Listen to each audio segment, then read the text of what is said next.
Gamers, I had my fucking microphone up. Okay.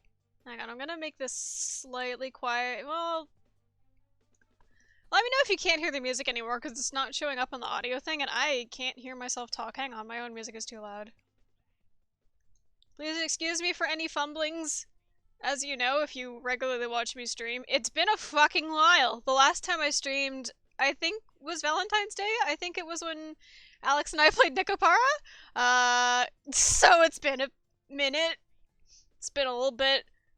So things might be a little awkward. Just please be patient with me. Okay. So before we start up, I'd like to say a couple things. One, as of late, my internet has been very strange, and I don't know why. So far, I'm not gonna jinx myself and even say it, but if anything starts to get laggy or choppy or weird, or if I drop, just let me know and wait for me to respond, and we'll figure that out. Two, since the last time I streamed, my keyboard fucking exploded, and I had to get a different keyboard, and I got a Bluetooth keyboard. I don't see why that would cause any issues, but if it does, we will encounter them. Actually, there's one issue I've noticed with my keyboard, which is sometimes I think the connection just gets a little strange, and it registers me inputting a key 7,000 times, but hopefully that won't interrupt gameplay. If it ends up thinking I'm pressing forward for 700 hours, then I guess we will have a fun little moment.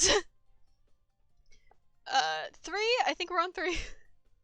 Both of the games I have picked out today involve a lot of talking, so I might go to hell, in which case I will make sure to take breaks. I have many a water on my desk. I have a hot chocolate, which I think I'm, like, already halfway through, so that will be consumed. But yeah. Was there anything else? I don't remember.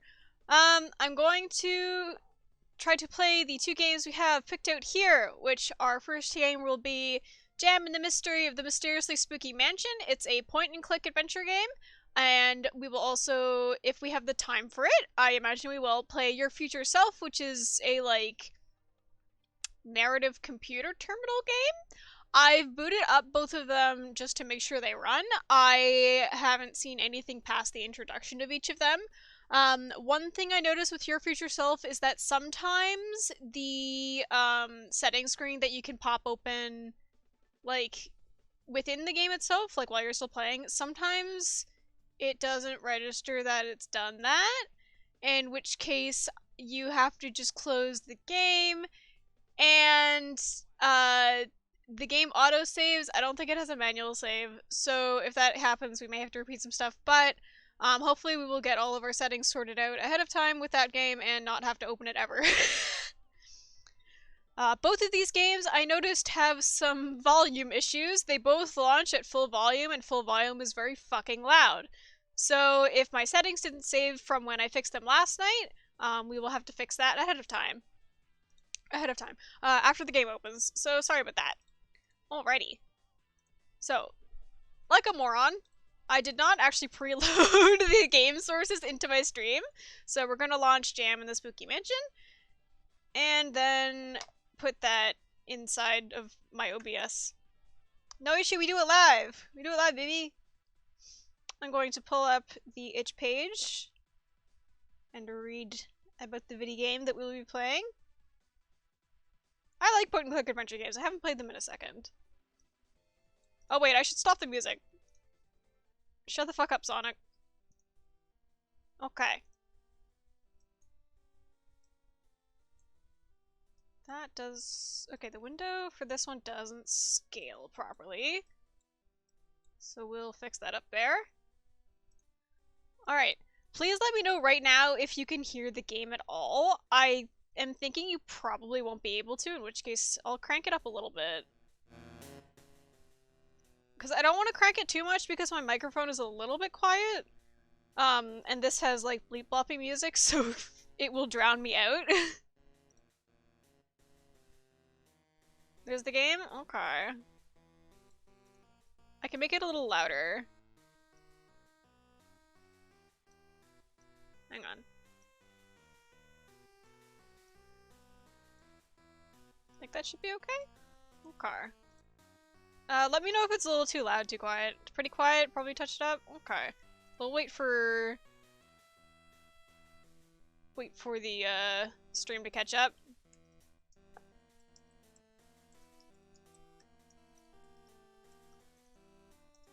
While I add my game source.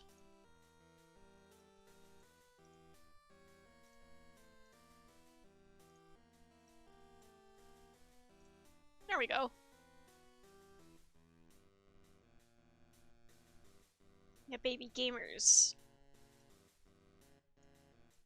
Alright, let me know if you'd like me to change the volume again, because it should be caught up by now. The eternal hell of video game is balancing the audio of it. Yeah, video games!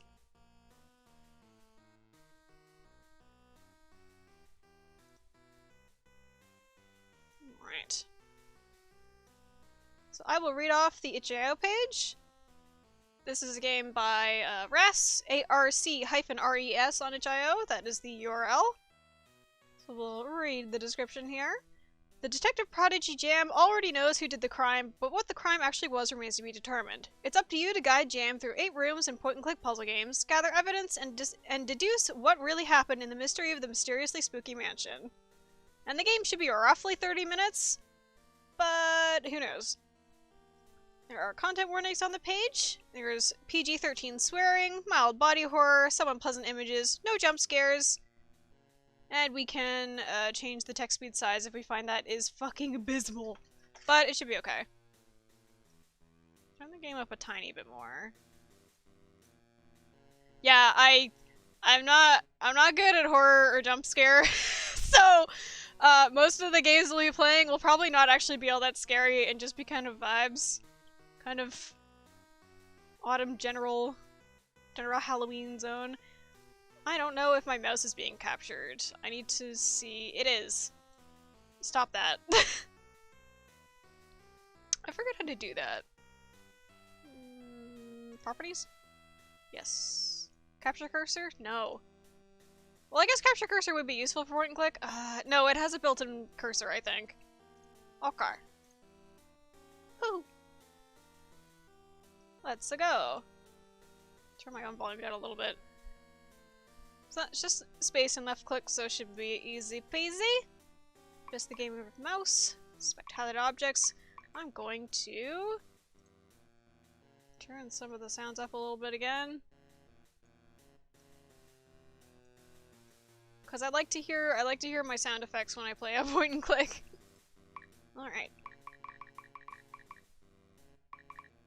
Could probably do with making it a little bit louder still. Okay, let me know if it drowns me out. Or if you'd like it still louder. Alright. Finally, it's time for me to unmask the villainous mastermind behind this case. And the culprit is... just as I suspected! My arch-nemesis, the notorious intermunicipal criminal genius Alexander V. Badman. Kid? Are you seriously doing this right now? You've evaded justice for too long, Badman. It's high time someone took you down. Are you still on the lobby? That's not good. Could you, refresh your stream for me and let me know if you're still on the lobby? Because it should not be that way. If it's doing that, that means my stream has frozen.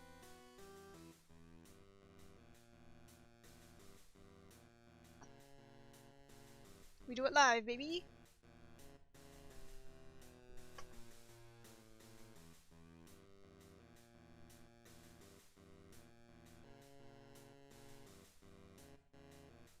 I'll also pull up the stream on my phone. Oh god, I'm knocking everything over on my desk. Okay. Emmett can see the UI, which means 'twas just Nick. But I will open it on my phone anyway, because I should have it open. I had it open and I closed it. No worries, I appreciate you notifying it instead of assuming it was you, because chances are it could have also been me. Alright, we continue.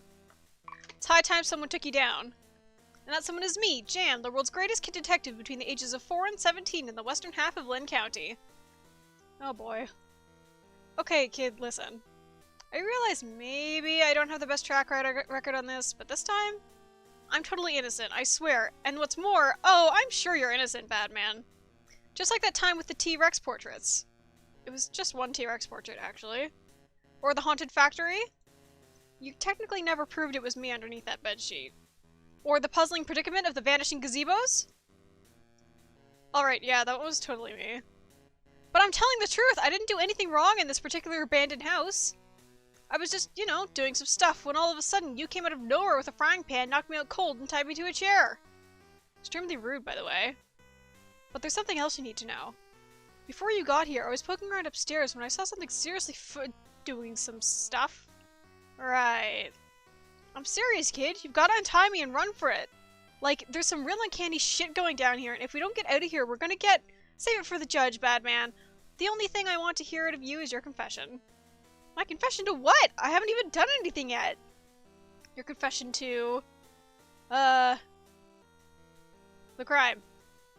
The crime that was done by you that I definitely have solved in its entirety. Oh my god, you haven't even tried to figure out what's going on. Of course I have! My powers of deduction are impeccable! I, just need a minute to get my evidence in order. Which I will be doing over there in a different room. Wait, listen to me, kid! Kid, don't leave! Kid! Stupid arch nemesis. Ugly turtleneck. I can prove he's the one who did it. Just as soon as I figure out what it is. Maybe I should go find some actual evidence first. Yeah, I love fucking Kid Detective Point and Click. God, it's so good. Explore the mission to find evidence of Alexandra's crimes. I just realized I'm saying Alexandra and not Alexander. I guess it's just Alexander? I don't know. Gather stuff to solve problems that you may encounter. Investigate the room with mouse, change rooms with map. Okay. Where the fuck are we right now? Current location, living room. Okay, I wish it had like a little thing, but that's okay. Indie games. Parlor. Investigate the room with mouse. Okay. Oh wow, a still life with a skull and a bottle of wine. Super original. Never seen that one before. There's something mysterious about it though. Is it the window? The on-lit candle? Feels like this composition is missing something. Hang on, I'm gonna turn myself up just a touch. I never put my mic at full volume because it clips, but I think with this microphone, I need to.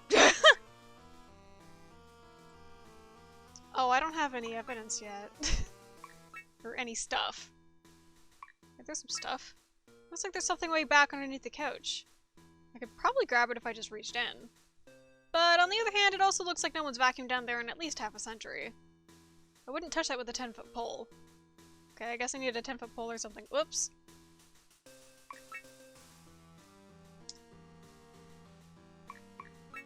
Huh, that's weird. Looks like someone left a key hanging from a ceiling by the string. No idea why anyone would do that, but I do know that a clue this tantalizing has got to lead to something significant. A little dust never hurt anybody, so true. If only I could get it down. God, I have nothing. Okay, this room is useless for now. Wow, books.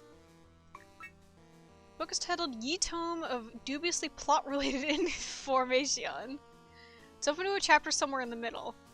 Chapter 15, Ye Tale of Ye Brothers 3. Once upon a time, there were 3 jesters who did themselves brothers call. Ye first jester was Klept Melech, the second Mahendra, and the third Jimbo. Great.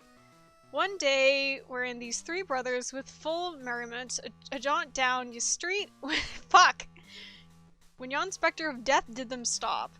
Ho, knaves, cried Death, of ye 3, one must needs die, that ye other 2 may pass. To this ye brothers wept profoundly, alas, and wailed away? None of them wished to see... This is killing me. Yeah, it's really impressive. See his kin before himself perish, so a cunning plan didst they devise. If one of us must needs die, speaks Melech, a man of relentless exuberance, take me first. First was I born, and first shall I die. Nay, exuberated Jimbo with a grin, his hand upon his bow tie. First in, last out, as they say, and it must needs be me. Can we not compromise? Wept Mahendra, his hand. Why is it Hans? His hands raised in supplication. Instead, take me, the middle brother. And so Death, moved by this show of brotherly loyalty, killed all 3 jesters and went off on their merry way. The end. Jesus Christ. Oh my god! Chapter 16, The Tale of the... unreadable text? Ah, I see. Jesus Christ. Once upon a time, there... What did they fuck?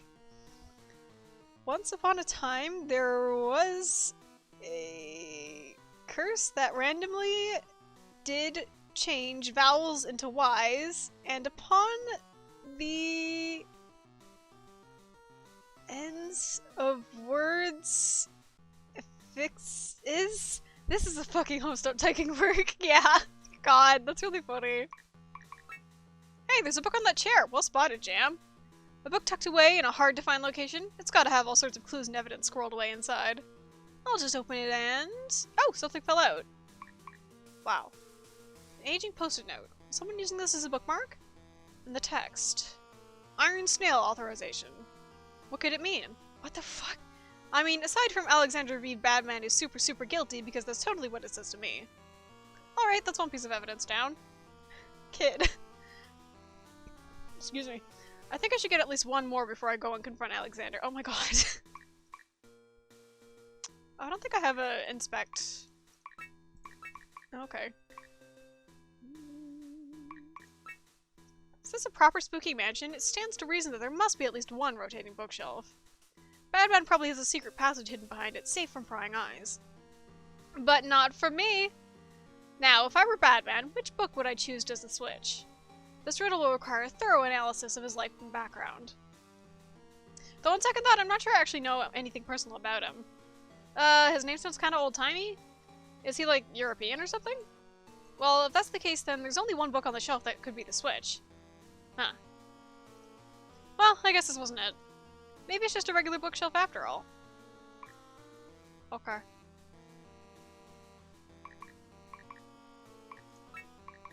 Kitchen. Wow.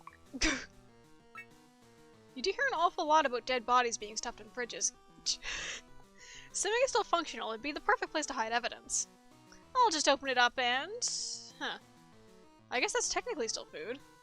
The yellow mold seems to be enjoying it anyway. Yuck. Oh, what's this? This fish seems, well, relatively fresh. Which, given the circumstances, is pretty suspicious if you ask me. Guess I'll just take it with me? Why is it evidence? Anyway, that makes 2 pieces of evidence. I should be able to figure out what Alexander's up to with this. No! Still, maybe gathering a little more evidence could be useful? What the fuck? The oven seems to work at least. Might be fun to try my hand at a little baking while I'm in here. No. Ooh, someone left out their ingredients! Looks like they were going to bake a cake with all this. That wants into my Sherlock? I guess so. If they're not gonna do it, maybe I'll take a crack at it. Okay, let's add the flour. Some eggs. Whole, of course, for the extra nutrition. Then a stick of butter. A spoonful of sugar. Whatever this weird bitter almond sauce is. Vanilla flavoring. And mix it all together. Looking good. Next up, time to bake. Now then, let's get this cake a baking. Just need to figure out how. What? Oh. Naturally, the only proper way to bake a cake is in degrees Celsius. Wait, or was that Kelvins? Just to be safe, why don't we go with something halfway in between the two? Okay, so if it's like between 180 Celsius and 450 Kelvin, that would be 320 Celsius? Yeah, that sounds right. Isn't that, like... And if we're working in centiminutes, then I should probably leave it in for a good 3 hours. Alright, here we go, all set. Gosh, I love baking. I can't do anything about that! Okay, bye. Oh, pretty sure that cake's gonna need at least another hour. I hope I just, like, triggered another ending. I hope I triggered an ending where the fucking house burns down. Oh, good. Why are all... Oh. The cake sure will bake. That's got to be the most terribly drawn demonic summoning circle I've ever seen. Still pretty spooky, though. In terms of occult likelihood to corrupt the youth and steal their souls for the devil, I'd rank it like 5 points above rock music and just a smidge below Magic the Gathering. What? Oh god, I can do something with it. I don't think that's gonna work. Okay. The little clown stares down with an expression of incalculable grief, his hands raised in supplication to an absent god. Jam boops him on the nose. There's a faint click. Oh. The left-hand clown barrels towards the viewer like the world's most exuberant freight train, the vector of his relentless advance a reminder of one's own impotence. Jam boops him on the nose. The click is slightly louder this time. The right-hand clown smirks in the shadows. His bow tie weighs heavily with the sacred promise of a seltzer to the face. Jam boops him on the nose. From somewhere behind the painting comes the sound of shifting machinery. What's the poison that smells like almonds? Just makes a cyanide. Yeah, I really think it must be fucking cyanide in that thing. The mechanism seems to have reset itself. Is there something I'm missing? Oh god, puzzle. Does it have to do with the stupid brother story? What order did it go in? I don't think it had to do with left and right. I think it was just oldest, youngest, middleist.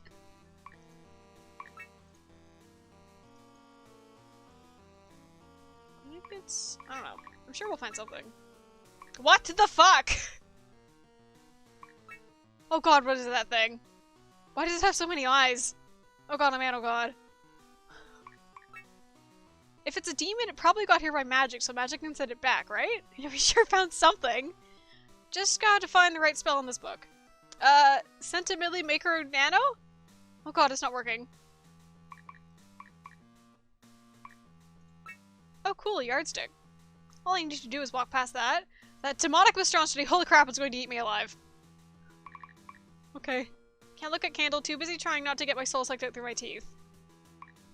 Well, that's normal. There's something in the tub? Let's see. Oh. Normal! Unsettling detailed horse mask. Oh god. I don't want this. I don't think anyone has ever wanted this. Can I put it on the beast's head? Why, who's that supremely graceful and astute super sleuth in the mirror? Could it be... Jam, the world's greatest kid detective between the ages of 4 and 17 in the western half of Lynn County? Oh, I'm ever so busy solving crimes. I couldn't possibly stop to pose for the cover of Nancy Drew Review. Okay, maybe just this once. There's one thing I've learned from playing a copious amount of video games is that you always need to check the trash cans. So true, kid. You never know where someone might have hidden a secret treasure, or even an equipable item that heals 1/16 of your maximum HP per turn. Is that a Pokemon joke? Okay, maybe one of those is slightly less useful than the other in this situation. Still, even if there was something good in there, I can't say I'm super thrilled about reaching in and grabbing it. There's some pretty nasty looking tissues wadded up in there. Okay. Reference to that item leftovers? Fuck yeah. Okay. Filthy S. No idea who this chump is, but he's got some seriously creepy eyes. It's like they can follow you around the room. Good. Oh, what's this? A mysterious letter? I bet it's full of all kinds of dirt on Badman. The concludent statement of D-Killer. Fuck off. As this rubescent haze dissipates from about my consciousness, in most total clarity do I revisit those actions which, excuse me, over the preceding month I did... what is that word?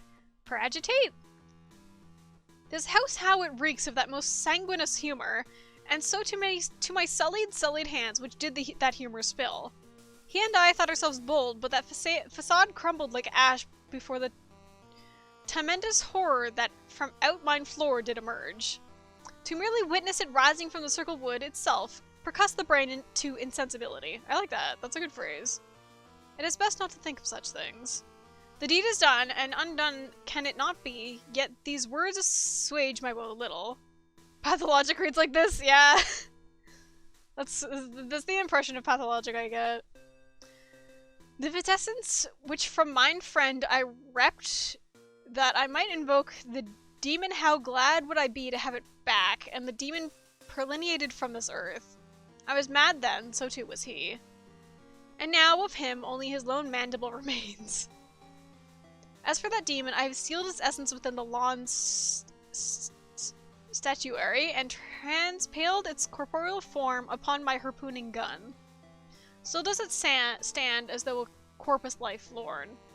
But full well I know that comely death desires as little to do with the demon as I.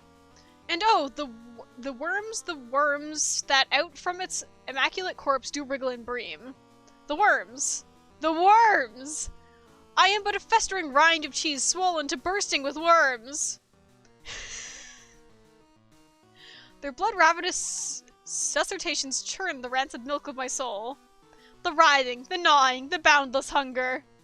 Even boring! I could barely even read most of that. But whatever it said, I'm pretty sure it has nothing to do with the crimes that Batman definitely committed here. Fucking hell. Locked box! Narrative convention dictates that it's gotta be full of treasure, or at least an important bit of evidence. But how to open it? Definitely that key that we saw. Oh, its eyes totally do move. Okay. We leave now. Can I put the beast? Right! Maybe I could use the mask! If I just put it on... Ah! This isn't helping! Okay, maybe if I put the mask on it instead. Wow, that's somehow exactly as terrible as it was before. Still, at least it's not any worse. Okay, good.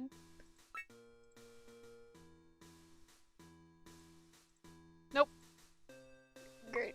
Alright. I fucking love point and click adventure games. Okay, the key was in the living room? Oh no, it's him. I didn't investigate this room at all. Nice painting. I bet it's worth an awful lot. Wouldn't you agree, Badman? For the last time, kid, I'm not here to steal anything. And besides, I know a reproduction painting when I see one, and I'm fairly confident you could buy that one for like 10 bucks at IKEA. Pretty sure a fire extinguisher is like the opposite of evidence. Still, it's good to have one handy in a place like this. Oh, fuck yeah, I can put out that fire! This test is probably even older than asbestos. That- oh, they didn't pick it up! Looks like this lamp's still using incandescent bulbs. Yeah, I turned them up and immediately fucked off. I guess there's technically nothing illegal about energy inefficient appliances. But warm lighting with the colors with this color palette, that's gotta be criminal. Okay. Alrighty, time to wrap this up. Fuck. I know what you did and I've got the evidence to prove it. No. I don't. Actually, I'm gonna need another minute. Wait, don't just leave me here! Okay. Can I put this out? No. Oh, the calendar says May 1921, I think? God.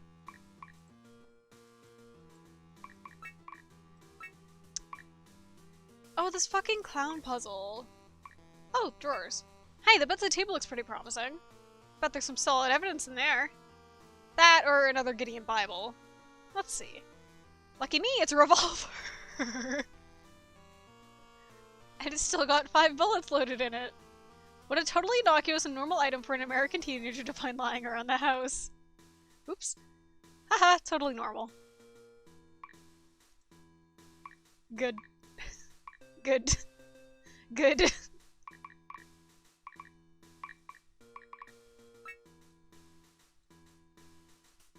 Slightly louder.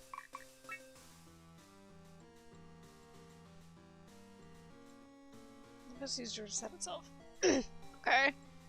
I mean, there's only so many combinations we can do here.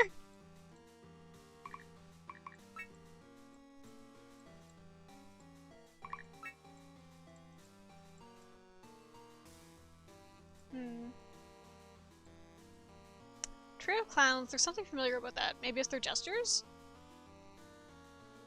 Is there? Is it actually the brother story?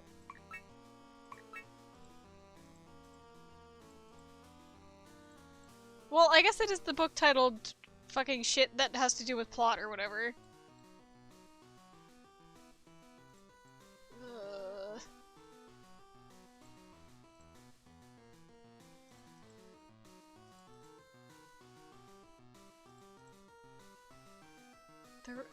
Melik, a man of relentless exuberance. Hang on, where's my sketchbook? Let's take notes. But, oh, no, his relentless exuberance.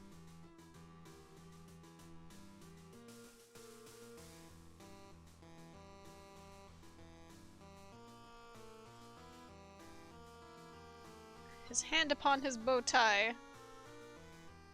So it's right, left, left, right, middle, I guess?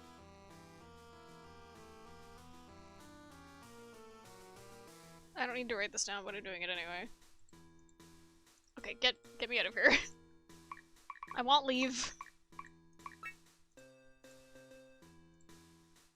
Is it possible to ascertain the relentless exuberance of a clown by his portrait alone? Oh, one of those guys is pretty cheery.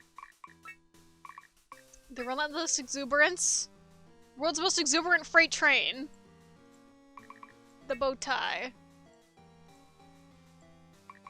Supplication. Fuck yeah! The painting opens to reveal a secret compartment. It's empty? Alright, let's see what's in here. Better be something cool considering it was locked behind the stupid clown puzzle. A garden gnome? What the f- Why is it evidence? I could live without it. Weird thing to put in a secret compartment, though. I guess that means I could use it as evidence?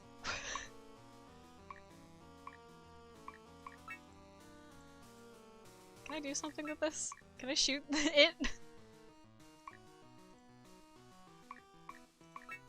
don't think that's gonna work. No. Can I use evidence with these, actually? No. I cannot.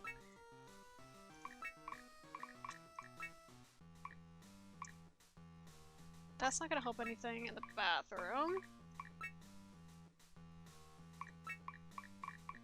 It was a parlor. Can I shoot the painting? Composition is missing something. And that something is several bullet holes! Maybe one in the wine bottle, 2 in the skull, and another 3 in the candle? Though, on second thought, I've only got 5 bullets. Guess I'll have to figure out another way to contribute to the fine arts. Oh. No. Can I shoot the key? Good thing I have this loaded revolver handy. Let's see. Ready? Aim. And alley-oop. The thrown revolver strikes the key and knocks it down from the ceiling. Worked like a charm. I sure am glad I took all those gun throwing classes back in elementary school. Good. I didn't think Jam was gonna go for it. Okay. So that was in the study. Locked box. Key. I guess the key would probably make the most sense. Oh, I should have tried shooting it. And it's open! A blood-stained knife! There's like a 0% chance this baby wasn't involved in some crime or another. Not really sure what crime, but I can work it out as I go. This is such a collection of items that I have. Good. Okay. Let's show him a knife. Alrighty, time to wrap this up. I know what you did and I've got the evidence to prove it.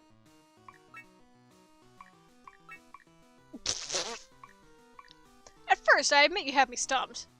After all, what could a common garden gnome and a bloody knife possibly have to do with each other, and more importantly, with you? Absolutely nothing because I've never seen either of those before in my life. But that did dawn on me. There could only be one solution.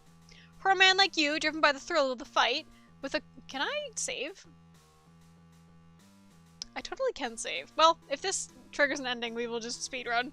For a man like you, driven by the thrill of the fight, with a callous disregard for life itself, what else could satisfy your sanguine impulses?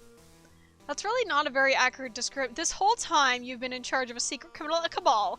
A cabal dedicated to illicit, underground, extremely lethal, gnome blood sports. Your silence says it all. Trapping innocent gnomes in cages, starving them to stoke their fury, arming them with kitchen knives. You disgust me. What a sick, sick world we live in. Literally none of that is remotely true. It doesn't even make any sense. Nothing in this twisted society makes sense, bad man. The blood, the greed, the insatiable hunger, all of it swirling together in the gutter of depravity. It's too much for one kid detective to solve. Even for me, Jam, the world's greatest kid detective between the ages of 4 and 17 in the western half of Link County. Now, if you'll excuse me, I'm gonna go home, have some deep thoughts about the evils of human nature, and write some poetry about it. The sinful earth is crying soft. Its sobbing drowned by cries of strife.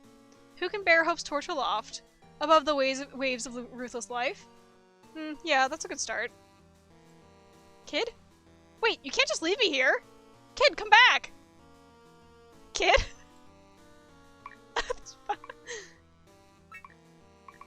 Okay, that's good that I can just stop. I'm going to actually for real save though. Apparently there's 16 endings, yeah! I mean, there's a lot of evidence to combine. Wait, let's fuck around. Oh, wait, shit. A herring and a thoroughly used knife. Suspicious, no? Or so- oh, it's a red herring, haha. Or so I thought, but in actuality, the truth was even stranger than I could have guessed. Consider the herring. A common bait fish, yes, but also an international culinary staple. Yet that alone was not enough for me to narrow the scope of what was afoot here. For that, I needed to look at the utensils at hand. I found no evidence of any intent to cook this herring, and no pertinent kitchen implements, save for this knife. How could one serve herring raw, and with only a knife? That... It was then that I recalled something one of the weebs from the school anime club had told me. Jesus Christ. In Japan, raw fish is known as sashimi, and... Nishin, that is, herring served with roe, is a particular delicacy. Suddenly, it was all clear to me. Alexander V. Badman, you've been conducting your business in the shadows long enough. It's time your deeds were finally revealed. Yes, it's time that the world knows that you are, in fact, an aspiring sushi chef. I'm doing what now? In hindsight, it makes perfect sense. After so many years struggling as a low-level criminal, you wanted to make a clean break from your sordid past. You wanted to make a living through honest work, a fresh start, and what could be fresher than raw fish? Yet you knew that your underworld associates would frown on your Epicurean explorations, so you hid yourself away in this abandoned mansion to train. The blood on the knife is none other than your own, spilled by mistake during a particularly intense prep session. That's a pretty bad prep session. This was no crime at all. This was passion. Okay, yes, sure, that's exactly what's going on here. You know, this is some pretty inspiring stuff. Like, you could make a documentary out of this. That's great, kid. Now, please untie me. Of course, who am I to stand between a man and his dream? It's gonna be a minute, though. I tied these knots hecka tight, and my hands are super slimy from carrying that herring around. You do realize you have a knife, right? Yeah, but I don't want to turn you into a sashimi by mistake. Alright, that's fair enough. I'd probably taste terrible anyway. Okay. 8 to 16 a raw deal. Oh, I didn't see what the other one was called. Yep. I'm trying to think if there were any other puzzles. I mean, I guess we don't know what the fuck's going on with that painting yet. But... do we have stuff? Shoot it. Oh. Wait, can I shoot the beast? Where's the beast? The beast. No, I can't interact with it anymore. Oh, okay. Alright, well, now that the taxidermy demonic entity is out of the way, I can get back to what's really important here. Pocketing everything with an eye shot that isn't nailed down. Starting with the scandal. Great. Not actually sure I'm gonna need this, but as the house is pretty adequately lit already, but I'm not really opposed to the ability to light random things on fire either. Oh fuck yeah, puzzle. I sure am glad that I can walk past this absolute nightmare without any issues at all, haha. Yep, just gonna walk on over to pick up this yardstick while avoiding looking to my left at all costs. Totally cool. Wait a second. This isn't a yardstick, it's all in centimeters and stuff. What a waste of wood. Honestly, how are you even supposed to use that? What? Oh, haha, hydrometric. Ugh, I suppose I did pick up that book on metric back in the library. I guess I could try and figure it out. Units of measurement, international standard, divisible by 10, something French or whatever. 1 kilometer is equal to 0.62 miles. Wow, I think I get it! Of course, such instantaneous mastery is to be expected, seeing as I'm Jam, the world's greatest kid detective between the ages of 4 and 17 in the western half of Lynn County. A prodigy like me eats Newtons for breakfast. Well, fig Newtons anyway. Great. I have so many things.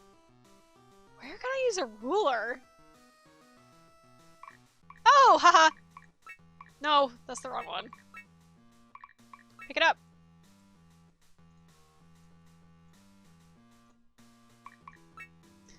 basically 10 feet, right? Just gotta push it a little to the left and... Got it! Money. Looks like a stack of $20 bills. 10-foot pole, haha. So like 12 bucks a metric. Even after being down there, they smell ever so faintly of minty freshness. What? Definitely a product of bad man's money laundering. Okay.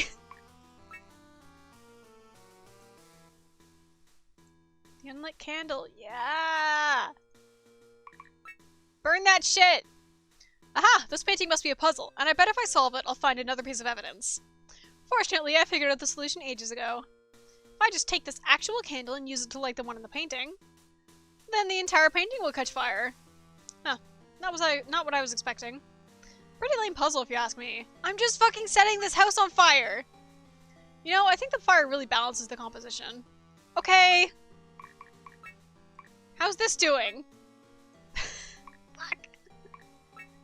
What was I expecting? I don't know! About the same that Jan was expecting, I guess. I wish I could fucking set it on fire.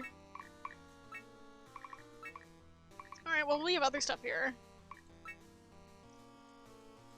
Oh shit. Crime! Cash, blood, and a knife. A classic combination, no? A combination that, at a glance, can signify only one thing. Murder. Kid, I swear to God I'm not a murderer. I've never even seen that knife before. One of those two statements may be true, but the other is without a doubt a lie. To determine which is which, we must first take stock of our subconscious biases. If not murder or mugging, are there other ways one could make money with a knife? What? Knife throwing at a circus, perhaps, but you're no clown, bad man. You just dress like one. What's wrong with my turtleneck? No, in these modern times, classical detective thinking is too old-fashioned. When I realized this, I knew what I had to do. Which admittedly was waste like 15 minutes on YouTube watching some dude breaking raw spaghetti with his forehead. But what enlightening 15 minutes it was. Online, there's an audience for anything, even mildly fetishistic pasta demolition videos. And where there's an audience, there's advertising money. So while the average armchair detective might look at the evidence and see murder as the only option, I know what's really going on here. With this abandoned mansion as your hideout, you've been making a little side money. By making ASMR videos of yourself cutting random objects in slow motion with this knife taped to your chin. Has my investigative promises left you too stunned for words? I'll take that as your confession, bad man. Yet another case solved by yours truly. Jam, the world's greatest kid detective between the ages of 4 and 17 in the western half of Lynn County. Wait, hold up, kid. Let's just assume for a moment that you're right about all this. Are you basically saying that I didn't do anything illegal? I mean, no, nothing technically illegal. So you agree that I'm innocent? Yeah, I guess. Great, then you're gonna untie me, right? I said it wasn't illegal, but it's still kind of weird, you know? You can keep that knife in the cache, but I'm done here. I think I'm gonna go home and watch more of the spaghetti guy. There's something weirdly hypnotic about the way the noodles crack across his forehead. Well, that was definitely more information than I ever wanted to know. Could have gone worse, though. I've at least got the knife, and I somehow even made a little money. Just gotta figure out how to cut the ropes with my hands tied behind my back.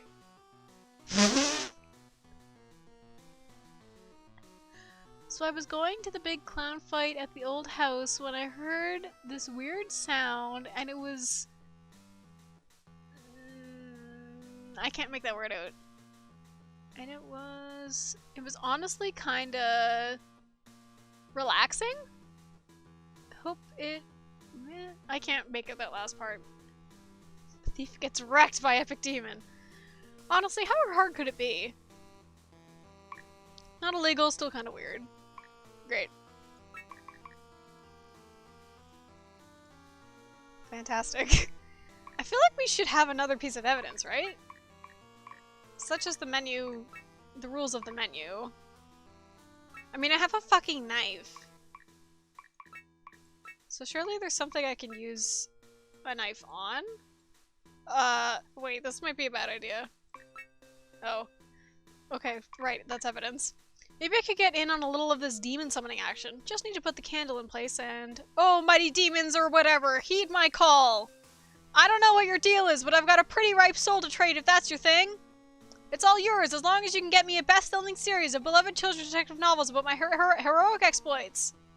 And the Netflix adaptation had better last at least 3 seasons or the deal's off. Okay. Honestly though, with a pentagram this poorly arranged, I doubt you could commune with the ghosts of Colonel Sanders, let alone any proper demons. Good thing I've got this metric stick to help fix things up. Don't do that. And a cute angle here, a fallen angel here, and we're done. Now then, let's see how it works. Oh, it didn't update though. Oh, sweetie, the Netflix adaptations are cancelled within 1 season. Yeah. Demons of the Afterrealm, I invoke thee! Rise, ascend, materialize! Come on out or whatever! Demons? Hello? Is anybody there? Can you hear me? Should I, like, invoke louder or... Well, alrighty then. Fuck. I guess that's a no. Another fire! They can go on the whole demon summoning for now, actually. I'm just setting this fucking house on fire! Okay, how do we burn down every single room in this house? I really can't do anything with this. Set it on fire!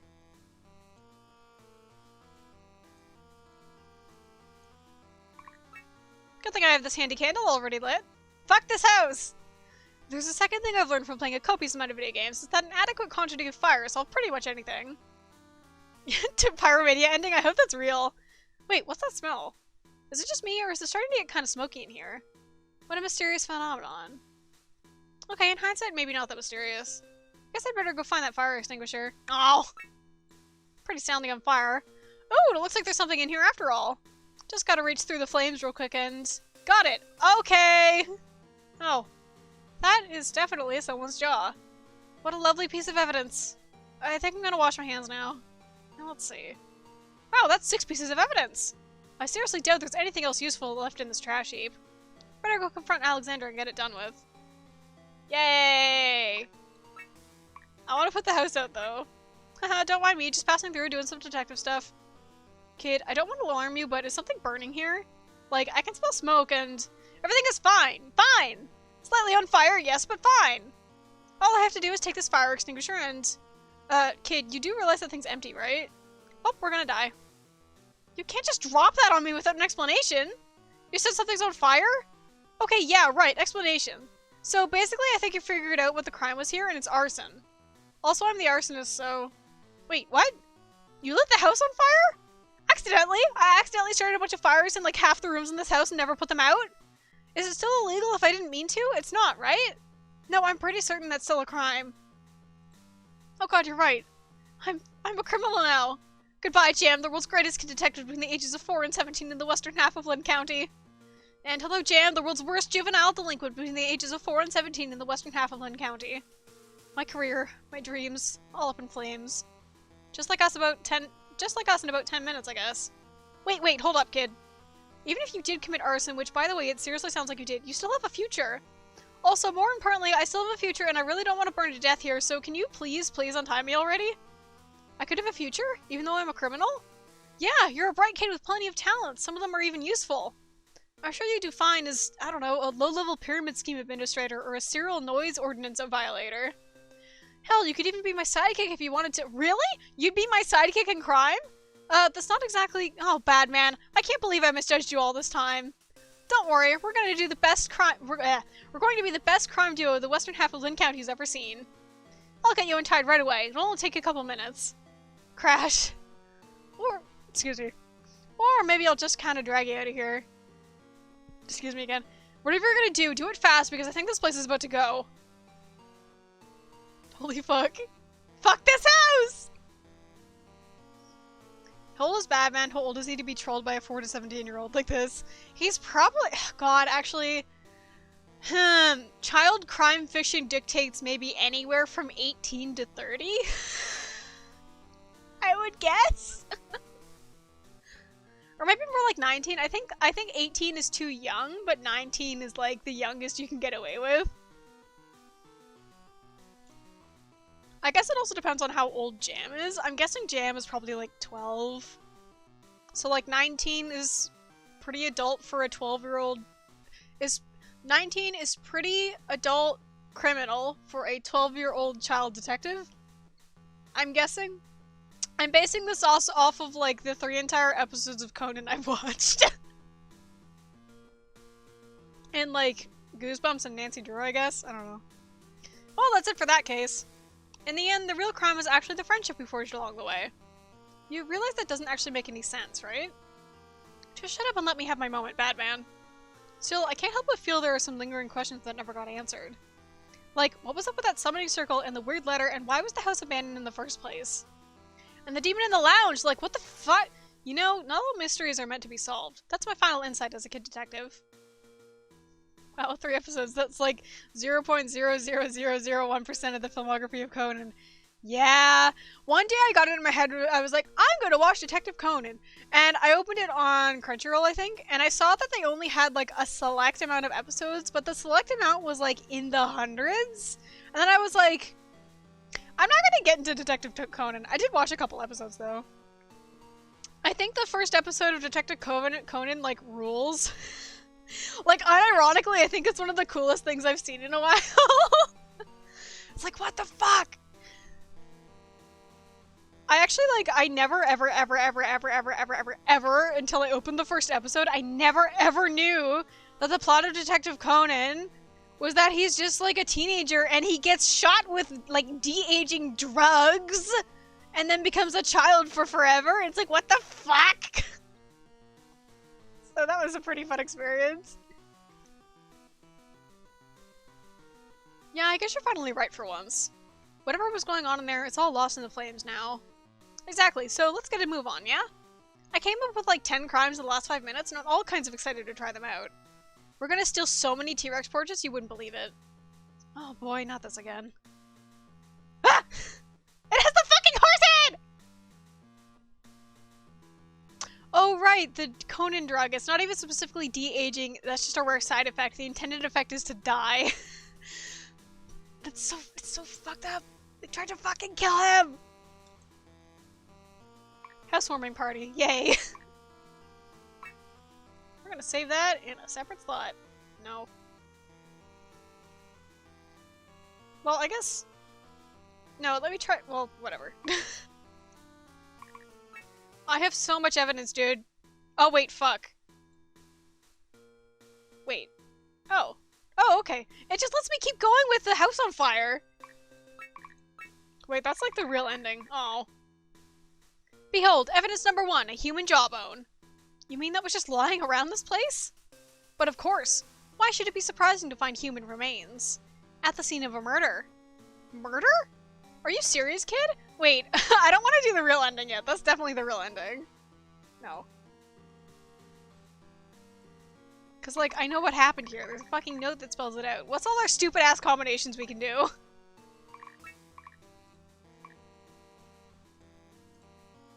And the house is still on fire. I knew exactly what was going on as soon as I found the money under the couch. Wait, there was money down there? Damn, I only checked between the cushions. And you know what they say, where there's smoke, follow the money. And I followed that money all the way back to the filthy heart of the criminal enterprise that spawned it. And that heart is you, Alexander V. Badman. Or should I call you... Lucky Benny's House of Gnomes? Wait, what? Surprised I caught on so quick? Well, maybe next time you should remember who you're dealing with. Specifically, you're dealing with Jam, the world's greatest kid detective between the ages of 4 and 17 in the western half of Lynn County. I know all about the eBay listings for the stolen vintage garden gnomes that you're scalping. Mostly because I googled them on my phone like 6 minutes ago, but I mean still. You've been using this abandoned mansion as your base of operations for fencing lifted lawn leprechauns. I realize it's possible that you've, I don't know, forgotten my first name over the span of last 15 seconds, but my name is Alexander, not Benny. Hell, I don't even own a computer.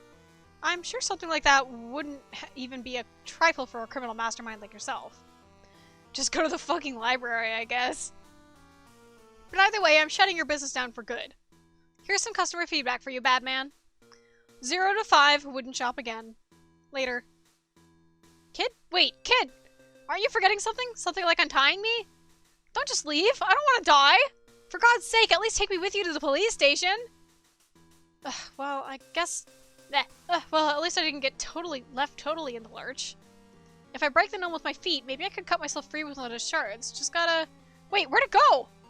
I swear it was here just a second ago. Well, hell. Lucky Benny's House of Garden Gnomes. Can't believe the house just stays on fire. God, there's so much shit. What is this evidence, you ask? Well, allow me to show you. Exhibit 1, a mysterious note. I don't know what endings we've gotten so far, actually. Observe the handwriting. Strange, isn't it? It does look kind of like an elementary schooler scribbled it on with Sharpie. Excuse me. No need to be so harsh, Batman. After all, weren't you the one who wrote it? You do know I'm a professional forger, right? Moving on, Exhibit 2, the stack of money. It's a tiny sum to have been stuffed so unceremoniously under the couch. Not sure exactly how much, but then I suppose it's no mystery to you, is it? Considering it's your money? Excuse me again. Regardless, with these two pieces of evidence, I had no trouble at all determining the exact nation of a criminal— Hold up, did you say that money is mine? Of course it's yours! If that money didn't belong to you, then how else could you have financed the— Okay, great, I confess. Wait, what? That's my money. I'm the one who did whatever it was you're about to go off about. Oh, well, alright then. We can just get the amount of endings that feels right? But, Nick, my gamer disease that Toby Fox critiqued me for having. Are you sure you don't want to argue just a little more? Try and prove your innocence? I had some really great plot twists and dramatic reversals lined up. Nah, I'm good, kid. But now that we've established very clearly that the pile of money is my legitimate property, I got a proposition for you. Let me go and I'll give you $100 out of that pile. That sounds like bribery. I mean, you could call it that, sure. But really, isn't bribery just a kind of financial transaction? This is a free market, kid. There's nothing unsavory about a little exchange of goods and services. I don't know about that. It just doesn't seem like something that Jam, the world's greatest kid detective between the ages of 4 and 17 in the western half of Lynn County, would do. I have a moral compass, you know. Alright, fine. 200. 250. Deal. Done. It's a stack of 20s, you can't make 250. Now hurry up and tie me. That money's not doing either of us any good if we get eaten by demons. Still, I can't help but feel like there's something unresolved here. If you're the one responsible for the money and the escargot debacle, then how'd the horse mask get in the bathtub? Don't sweat the details, kid. Nah! I'm sure it's nothing you need to worry about. The escargot debacle. I wonder, are you supposed to put the horse mask on that thing? Or do these cutscenes all have separate drawings for if you put the fucking horse mask on the thing? Can I?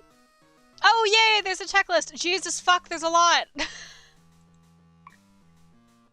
That's how you sneak the extra 10 for yourself, negotiating +5. Ooh, that's so true.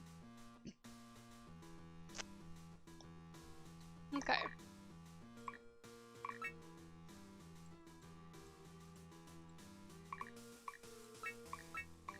Any of this look familiar? Would you even listen if I said no? This is the fish from the kitchen fridge, and the human jawbone that was left in the bathroom trash can. Wait, human jawbone? In a trash can? And you just picked it up and threw it in your backpack? I uncovered it while I was searching for clues. Exactly as you planned, no doubt. You seriously believe I just left someone's jaw in the garbage? Do you think I'm some kind of serial killer? You'd like me to think that, wouldn't you? No, I would not! Trying to pull the old reverse psychology, eh? Too bad you can't fool me that easy. It's impossible to trick Jam, the world's greatest kid detective between the ages of 4 and 17 in the western half of Lynn County.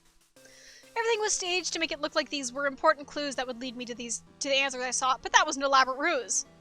This discarded mandible, this crimson fish. These weren't clues at all. Their true nature becomes apparent when you combine them. In actuality, this was a jaw-dropping red herring. I'm going to ignore the pun for now. More importantly, are you actually agreeing that I didn't commit any crimes here? It may be true that nothing you've done here was illegal. But you did try to trick me, waste my time, and tarnish my reputation to Jam, the world's greatest kid, and I'm going to stop you right there. None of that was me either. A likely story. If you didn't leave those red herrings lying around, then who did? It's not like anyone else is living here. Actually, about that, there's something you need to know, kid. Upstairs, in the lounge, there's this god-awful monster, and I'm pretty sure it's— oh yeah, that. I put a horse mask on it. What? It's still kind of freaky though. Like, trust me, I'm pretty sure I'm gonna have nightmares about that mask for the better part of my adult life. Anyway, since there's nothing for me to actually do here, I'm gonna go scrub those images from my brain with some ice cream and binge television. Later, loser. Try coming up with an actual crime next time. Kid, wait! At least untie me first! Come back! Well, it's just you now, Alex. Deep breaths, deep breaths. You're gonna get out if you're alive. Nothing to be afraid of. Ah! I mean, what could be so awful about a horse mask? It's horrible! Horrendous. Can I...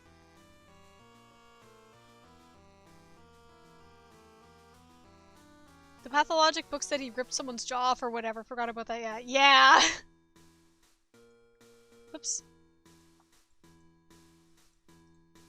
I should save.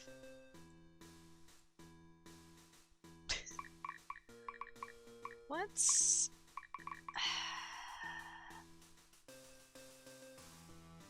Okay, Betty's House of Garden Gnomes. That was... Hang on, I'm opening my sketchbook again. Sketchbook.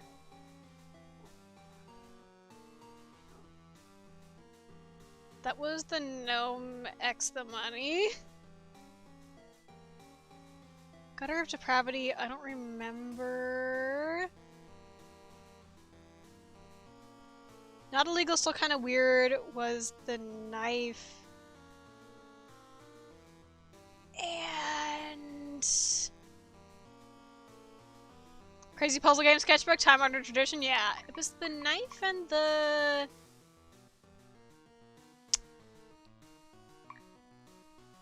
Fish? No, that was the fucking sushi chef one. I don't remember. Red herring was the fish and the jaw.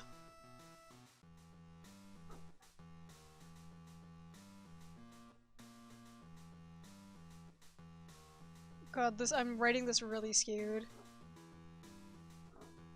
Raw deal was, I think, the sushi chef one, so that's the fish and the knife.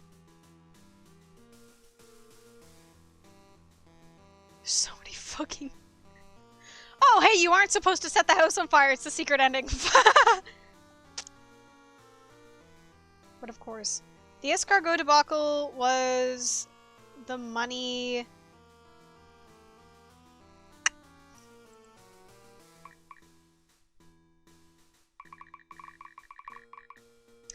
I don't remember. It was the money and something. Literally just did it. I'm glad that this is using the time-honored tradition of point and clicks of just fucking smashing shit together to make so many endings. I really like that. It's a great way to, like... I mean, I don't mean it in a mean way at all, but like artificially inflate the amount of time your game has. It's fun. Ending 16. Set the shit on fire! Okay. So... Oh, wait. There's one of these I didn't write down. Oh, the Gutter of Depravity was the fucking... The knife with the gnome. The fucking gnome fighting ring or whatever. I think we did do the gnome and a fish. Oh, nope. A fish and a garden gnome. That's, compelling. Alright, fine. I tried really hard to figure out how these two fit together, but I just couldn't think of anything. Honestly, I was hoping you'd just confess to whatever it was you did when I showed them to you. I don't know, like maybe you were running a black market Red Lobster... Excuse me. Red Lobster / Joanne Crafts knockoff? Kind of like those places that are somehow both a Taco Bell and a KFC at the same time? That's maybe the worst idea for business that I've ever heard. Not like you have to rub it in. Okay, sorry. Anyway, we're both on the same page now, right? You were wrong about me, this house is way too spooky, and we both need to get the hell out? Who said I was wrong? You did do something here, I just haven't figured it out yet. Seriously, kid? Can't you just admit defeat for once? Huh. If that's how it was gonna be, maybe I'll just leave you here and you can figure out how to escape, since obviously you're just too much smarter than me. Hold on, that's not what I meant. Don't go, at least untie me first. Untie yourself, I'm leaving. Wait, kid! Wait, Jam, the world's greatest kid detective between the ages of 4 and 14 in the western half of Lynn County? Between 4 and 17! Oh god, I'm gonna die here, aren't I? Alright, easy there, Alexander, you can do this. Jam left the door open, so I just wiggle this chair over to the exit. Ah! I'm sure I'll make it out of here somehow. Schrodinger's KFC Taco Bell. Ending 12. That was the gnome and the fish. I think I immediately forgot.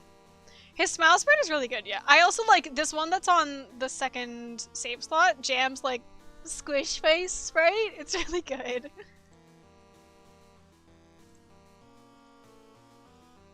Oop. Alright.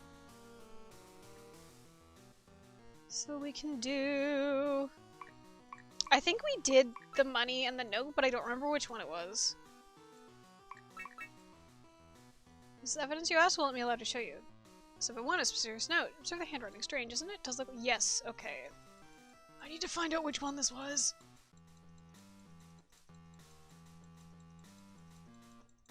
Gamers.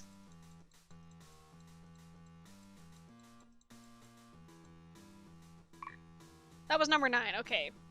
Money X. Note. Yay. My chart is all fixed up. Did I not do the note in the fish? I thought I did. No!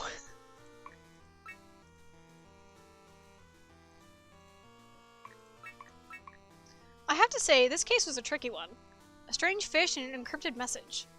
For a lesser detective, one less worldly and rigorously well-versed in subjects ranging from geography to social studies, perhaps it would have been insurmountable. But not for me, Jam. Yes, this sprite. But not for me, Jam, the world's greatest kid detective between the ages of 4 and 17 in the western half of Lynn County. It took all my wits to crack this one, but once I saw the connection, the answer was as clear as obsidian. Yeah, experiencing the gamer emotion of what things have I tried, oh god. Kid, have you ever actually, like, been outside Lynn County? Curious that you should mention travel, Badman. Most curious indeed. Also, just for the record, I did in fact visit Portland for a Raffi concert when I was 4, so you can stop treating me like some ignorant kid anytime now. I don't know how to say that word, sorry if I killed it. Anyway, my first hint was in the initials of the note. Iron Snail Authorization, or ISA. What else could that stand for, you ask? Well, I'll tell you. International, Secret, Assassination. No content to be a mere intermunicipal criminal genius. Oh, not content to be a mere intermunicipal criminal genius, you had to set your sights on a much grander prize. Cold-blooded murder in a foreign land. Do I look like a cold-blooded murderer to you? Looks can be deceiving, Badman. That's the first rule of detectiving. Regardless, it wasn't enough to merely uncover the nature of your plot. I had to identify your intended victim and means of assassination. Fortunately, you left me with a second valuable clue hidden in the note. Why write snail and not, for instance, Sarsaphone? Because no one knows what the hell a Sarsaphone is? But think! Where are snails most commonly eaten? That's right, France! Of course, we both know you're too broke to fly to France, so I had to look elsewhere. Wow, okay, that was totally unnecessary. In France, the national language is French, but do you know where else they speak French? Canada, that's where. Hey, that's me! A vast, almost entirely uninhabited wilderness full of extremely polite, internationally famous musicians who don't lock their doors at night, a mere 8 hours away by car. Yeah. I couldn't devise a more perfect venue for your vile schemes than even if I made it up entirely on the spot. You're pretty much already there, kid. But how, then, to commit this murder? A wayward hockey puck? Locking your victim in a cage with a starved beaver?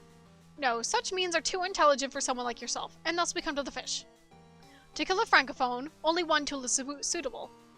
Poisson. Wait, what? It means fish in French. Oh. Anyway, just in case you're still planning to go ahead with the whole fish murder road trip thing, I went ahead and took the precaution of slashing your tires. My work here is pretty much done. Wait, you did what? Later, or rather, hasta la vista. That means later in French. It does not. I'm pretty sure that's Italian. I don't think it is either. Ah, what a mess. Stuck in a haunted house, tied to a chair, and now I need to buy new tires. At least it can't get any worse. Still, the kid was right about one thing. A nice long vacation in Canada sounds pretty appealing right now. This fucking image!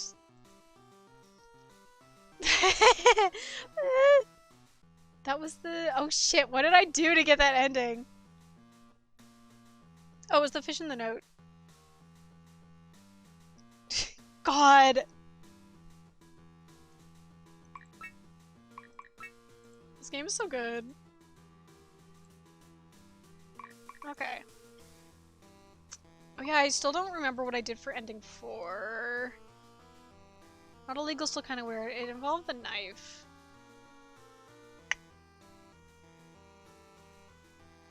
I don't remember what else. That's fine. We'll find it, I guess. Mad at you, the easily applied accent on Poisson was that good? Or that was good. Yeah. I don't think I say it correctly either, but that's a good joke also.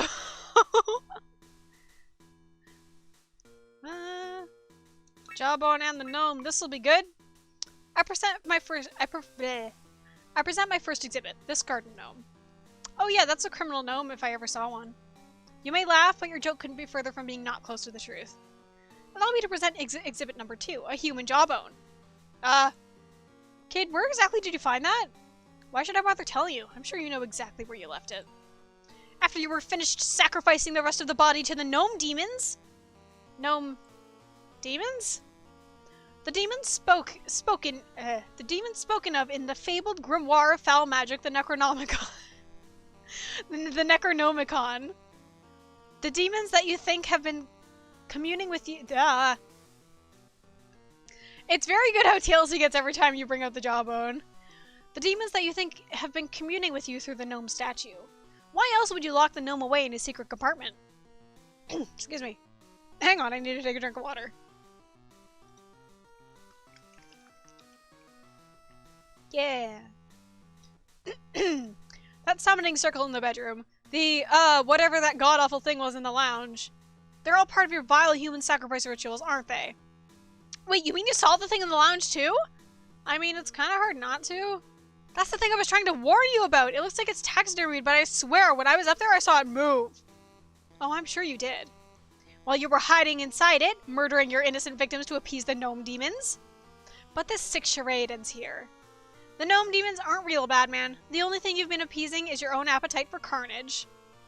I didn't mean to do this, but it's the only way to bring you back to your senses. The garden gnome shatters on the ground with a resounding crack. There, it's finished. Take some time to think about what you've done, murderer. I hope you're sorry. Wait, you've got it all wrong! This is exactly what I'm trying to warn you about! Kid, don't go! I don't want to get eaten by worms! Kid, please! Ah! Kid! The Necronomicon.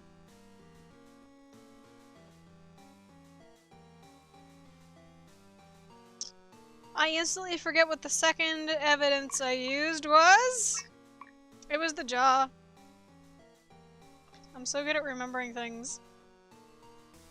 Have we done the jaw and the money? I don't think we have.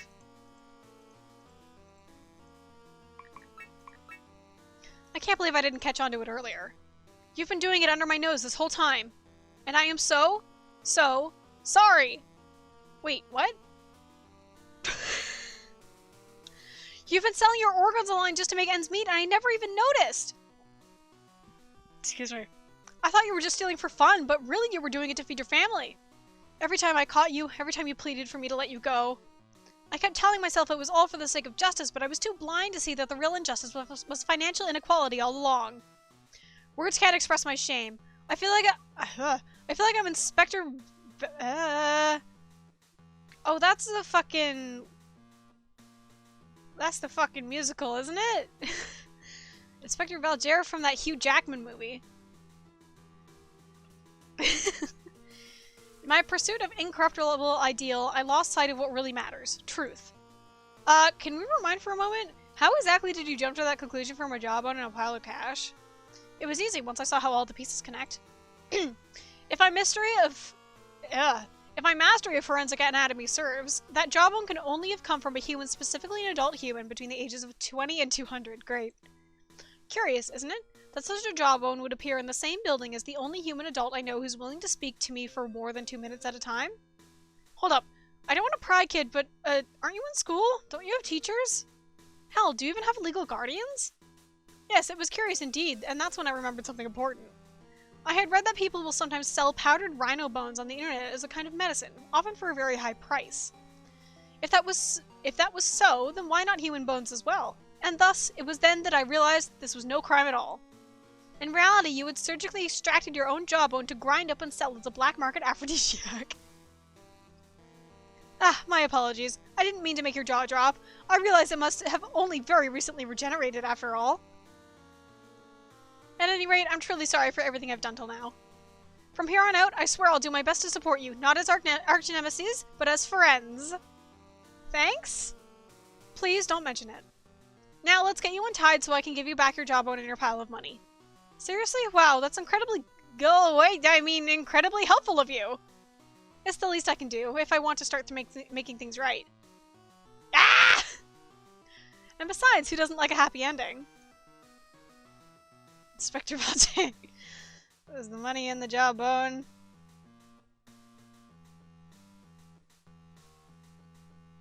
Very funny to just breeze past the classic of trope of this child has no guardians at all.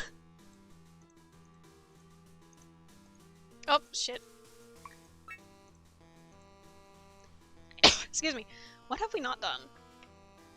Ah, we did the fish in the note. We did the fish in the jaw. We did the fish in the knife. We did the fish in the gnome. We haven't done the fish in the money? They seem so inconspicuous at first, don't they? A fish and some cash. My mentor figure disease will flare up, don't talk about it. I'll blorbo an indie point and click don't try me. Yeah, I'm trying you. Have fun with your new blorbo, I guess. You might even be tempted to dismiss them as irrelevant to the case at hand. But you'd be wrong. Wrong! These seemingly random items are actually the crux of international criminal conspiracy, and you, Alexander V. Badman, are the ringleader. Kid, I've never even left the West Coast. And why would you need to when you have peons scattered around the globe doing your nefarious bidding? This quaint life you lead in Lynn County as a totally unsuccessful failure of a cat burglar, wasting away your fading youth quarreling with a school kid. It's all just an ingenious disguise to throw the feds off your trail. Well, a tail also works. But I'd expect no less from a peerless villain such as yourself. Wow, even when you're complimenting me, you still somehow manage to make me feel like shit. And more importantly, you haven't even told me what I'm allegedly doing with this global crime syndicate. Oh, but isn't it obvious? The fish alone tells you everything you need to know. At first, I thought perhaps it was a member of the genus Clypea, some kind of herring or whatever. But only an amateur jumps to conclusions. After countless painstaking hours of thorough research and analysis, I've come to a very different answer. Been in this house for like 45 minutes tops. Okay, fine, maybe it was more like 3 minutes on Wikipedia, but that's besides the point. I love that this kid has Wi-Fi in this fuck house. Oh, why is my phone going? Oh, it's just an email. This is no common herring, but a critically endangered red handfish. Don't handfish have, you know, hand-looking fins? The fins on this one look pretty normal to me. I'm sure it would have had hand fins. If you hadn't harvested them to sell on the black market as a delicacy. For decades now, you've been poaching endangered aquatic wildlife across the globe, all to fill the bellies of corrupt I don't know how to say this word.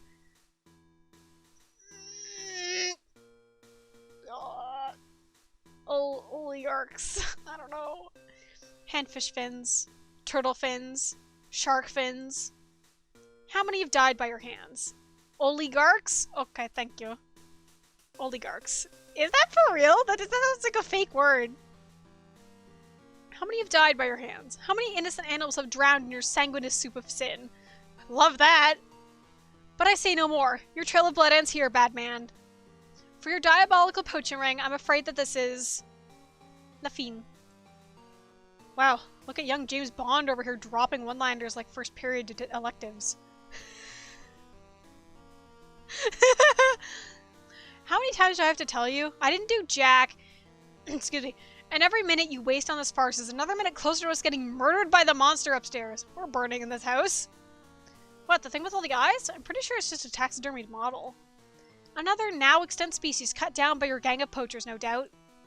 Does that thing even look like an endangered species to you? Are horses endangered? I don't really remember. Wait, what? Horses? Anyway, that's pretty much that.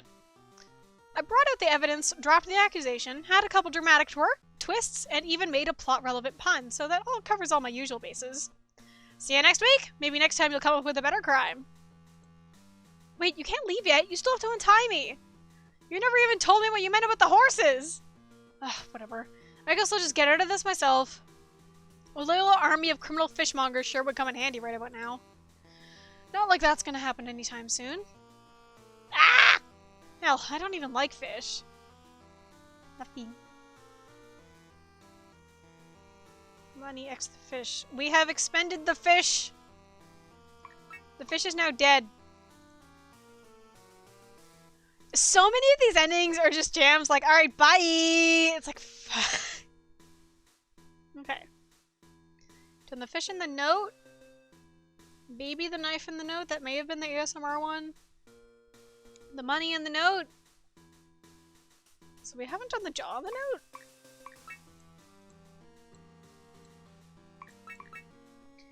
The note was the first piece of evidence I uncovered. Money and knife was ASMR? Oh, thank you! I guess I forgot to write down money and I guess I just assumed I did. Iron snail authorization sounds cryptic at first glance, but in actuality its meaning is quite simple. An iron snail, metal on the outside but soft on the inside. In other words, a tooth with a crown. That seems like a bit of a leap. Perhaps if I hadn't discovered my second piece of evidence, this human jawbone. That's not real, is it? I mean, it smells kind of rotten, so yeah? Anyway, once I had that, I knew exactly what you were up to. This whole time, unbeknownst to anyone, hiding in the shadows, you've been studying to become a dentist. I have? Of course you have. It's the only possible solution. And you know, I'm actually pretty proud of you. It takes a lot of courage and determination to break from your criminal ways and turn your life around. I've totally got your back on this one. Oh, that's really nice of you. Totally wrong, but nice. Did you say something? Nope, just thinking to myself what a great pal you are, Jam. Now, how about you untie me so I can get back to studying? Got a big dentist exam coming up, you know.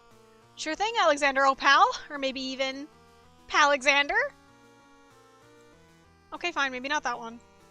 Anyway, let me just find my pocket knife. It'll get you out of here. Turns out putting like 50 knots in a rope is pretty straightforward, but untying those knots is a real pain. What the fuck? Why is it... Oh, it's sparkling because dentist. Funny how that works, isn't it? Jam doesn't notice? That was... the note and the jaw. 1, 2... There's 3 left! I need to observe my notes again. We've killed the fish, so we've done the gnome and the money, the knife and the gnome. Gnome and the money, knife and the gnome. Did the gnome and the fish, the gnome and the jaw. So we haven't done the gnome and the note. Every time I go down lists, I immediately forget like the first half of the list. It's possible Jam's glasses are just not the right prescription, yeah. I actually straight up don't know what pronouns this character uses. Are they used on the itch page? I've just been using they because child detectives are non-binary to me? I don't know.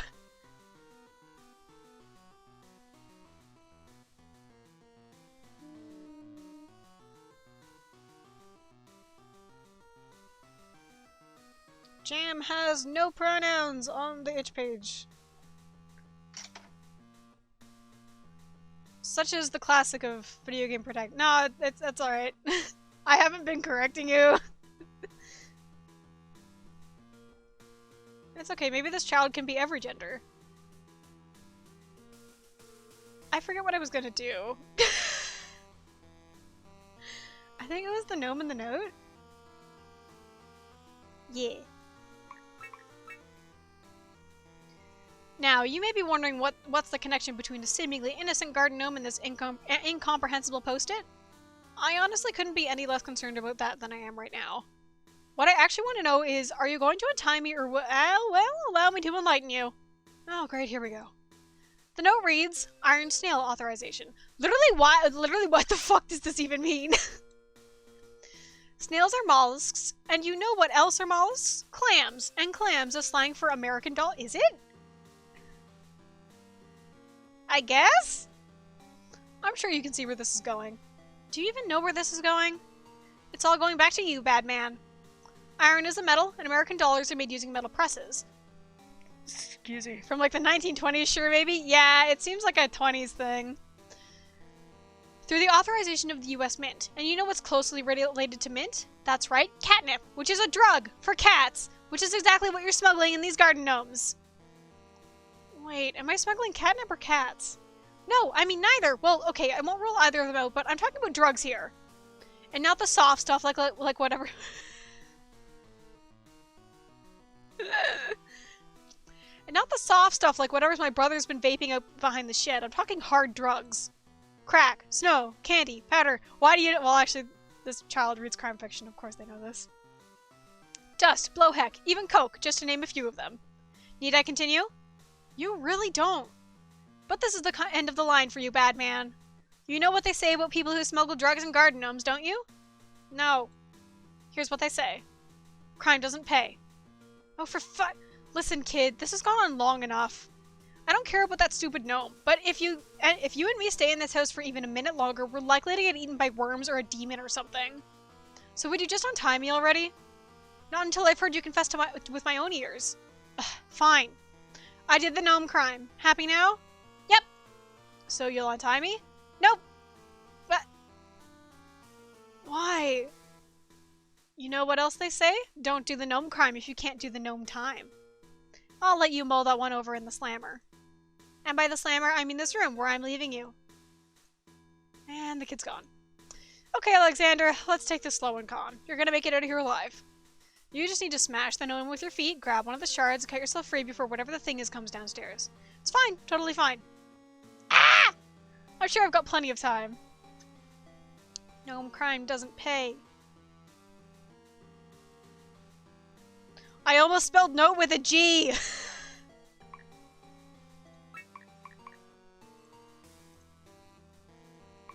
Okay. There's 2 left. I think we're done with the fish, we're done with the note. One of them is the knife in the jaw, which I ran away from. Is there anything left to do with the note? Something you just got gnomed? Yeah. You did the fish in the note. You did the note in the jaw. You did the gnome in the note. You did the money in the note. We didn't do the knife in the note. I love that the house is still just on fire. A strange collection of evidence, isn't it? A note, shrouded in secrecy. A knife, steeped in blood. A mansion, lost to ruin. Not sure I'd call a 1B1B a mansion, but this evidence is all I need to crack this case wide open. Yes, this case of violence, passion, romance. The confounding case of the clowns and the craniums. The what nows? Spare me the feigned ignorance, bad man. We both know you're not a completely dim-witted as you look. Thanks? Wait, or was that an insult? But you are a bonehead, or should I say, a skull from the cranium gang? I knew what was up as soon as I saw the paintings in the parlor and bedroom. This mansion may look totally trashed and unwanted, but it's actually the staging grounds for the bitter, blood-soaked turf war between the rival gangs, the clowns and the craniums. Jesus Christ. The skull and clown paintings are the gang's way of marking their territory, like graffiti, but infinitely less practical. The second floor is clown turf, while the craniums rule the ground floor. From the fact that I found you in the living room, it was simple to deduce that your loyalty lies with the craniums. Am I wrong? I mean, yes? Even if I do hate clowns. Ah, so the truth comes out. And with that, everything else falls tidily into place. Tell me, bad man, in a tussle, what's a gangster's second most deadly weapon? I guess a gun would be number 1, so... a knife? Precisely, and what a coincidence that I should find that's just such a weapon locked away deep within clown territory. One might assume that you had hidden armaments there to later access when the cranium stormed the second floor, but I don't think it's that simple. The knife was bloodied when I found it. In other words, this was an implement not of future violence, but of violence past. A memento of a fallen comrade, or perhaps even a lover. Kid, you know I'm actually you know I'm already married, right? Are you? But your lover couldn't have been a fellow cranium. If that had been the case, why then would the knife be on the second floor? No, Batman. You fell in love with a clown, didn't you? A more tragic romance than Romeo and Juliet. A forbidden love. Star-crossed, even. Like Tony and Maria from Shakespeare's timeless masterpiece, A Midsummer Night's Dream. And when your lover, like Tony, perished in a brutal knife fight in this very house, you swore revenge.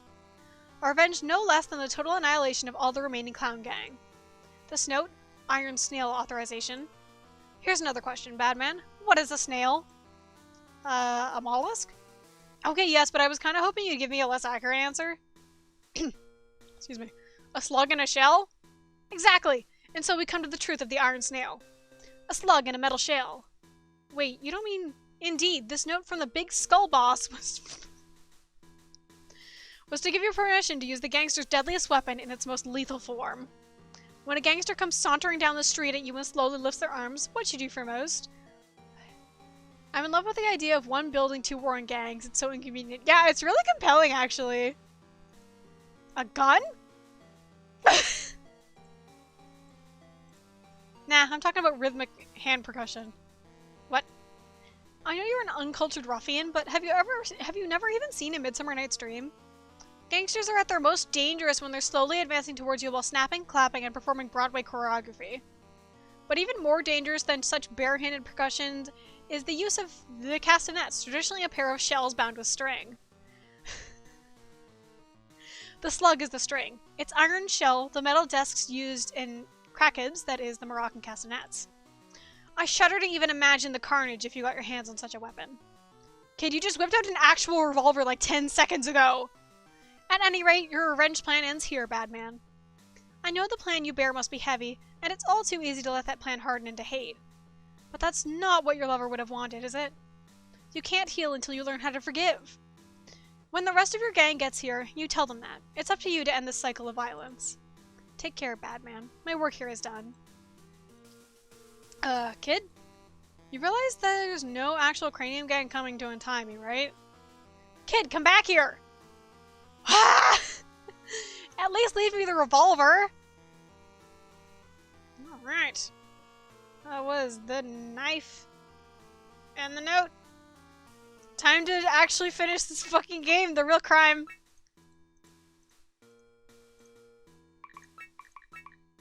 A fantastic I fucked my joke up.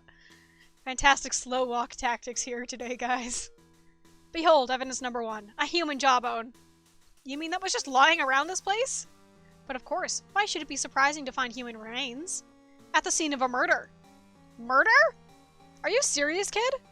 Deathly serious. For you see, my second piece of evidence is this blood-stained knife. Kid, please tell me that's just ketchup. I'm afraid not. I'd know the scent of blood anywhere. Excuse me. Ah, the murder weapon and the remains of the victim together under the same roof. All that's missing is the murderer. Okay, listen, I realize this looks bad, but I swear I never killed anyone. You've got to believe me! Oh, I believe you, Batman. How could I not? After all, the actual killer was me! Ah! You're such a naive fool, Batman, and that's what made you the perfect prey. All these years spent as nemesis are endless charades of cat and mouse. All mere warm-ups for the most dangerous game. Why is this joke going on for so long?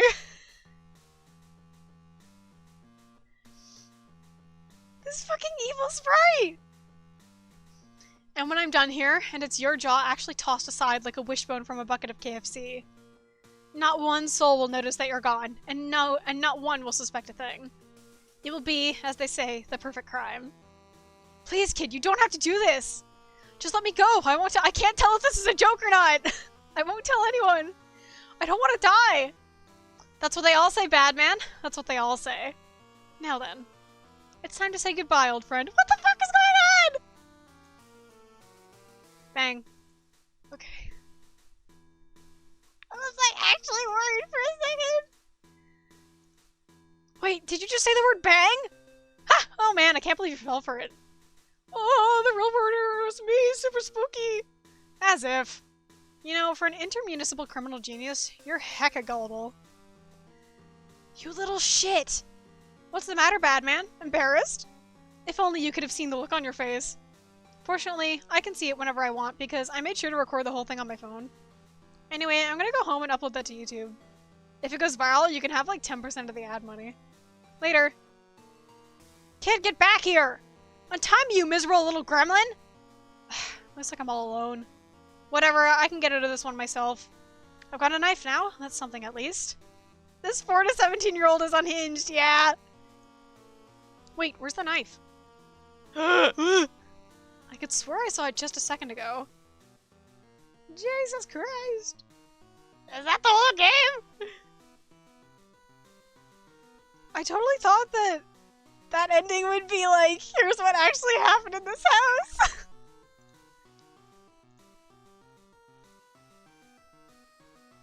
No, I think I saved, but I guess we just don't get information on the demon. Yeah, that's the game. Holy fuck. Is there like anything weird I could have done? Alright, yeah.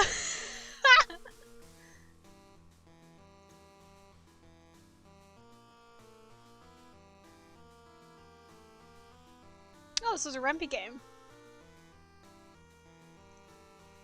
Alright. Oh, cute! Wait, that's really cute! That's not what the title was before! The music also feels slower? This is so fucking cute. Oh, does that mean that maybe there's... Oh, there's probably different things for the different endings. Maybe. Damn, cute. Is that the entire... I'm gonna check the itch page just in case. That was a mysteriously spooky mansion. That was fun though, if that's just the whole game. I respect if that's the whole game.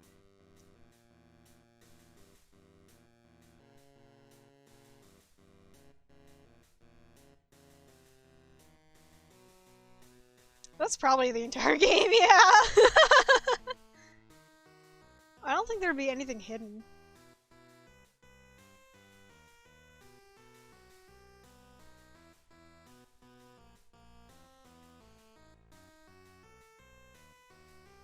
Alright. That was really cute! Alright. I would like to see if you can do other stuff with the beast and then put a horse mask on it, but that's probably all you're supposed to do with it. But... let's be gamers for a second. Oh, but it might take a sec. Well, if I can at least get the candle. I want to try burning it.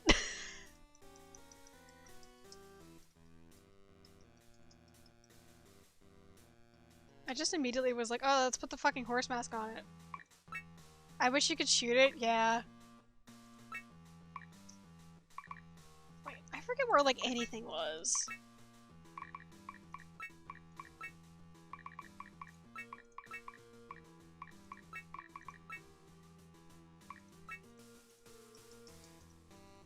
I got the gun.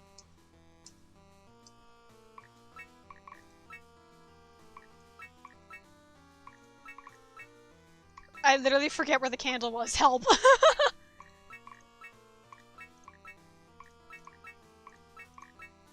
Oh, it was with the beast. Yay. Oh, yeah, Jam can't pick the candle up. What was that thing? Shoot it! Keep it together, Jam! It's just a taxidermy model. All I need to do is take the gun, look at that thing in the eyes, and... oh my god, I'm gonna die. Ah, you have to put the horse mask on it, because Jam is a child. Christ. This thing is horrible. Alright. We leave. Oh god, please don't fucking wreck my shit because I tried to close the game. Okay, there we go. Yay! That was fun! Okay, I'm going to put music back on and... oh god. Hang on, my shit just killed itself. 1 second. Okay, there we go. I'm going to put music back on, take a break, and then we will play the next game. So I go to BRB screen, I mute myself, I turn the music on. Fun times. I'll be right back in a sec.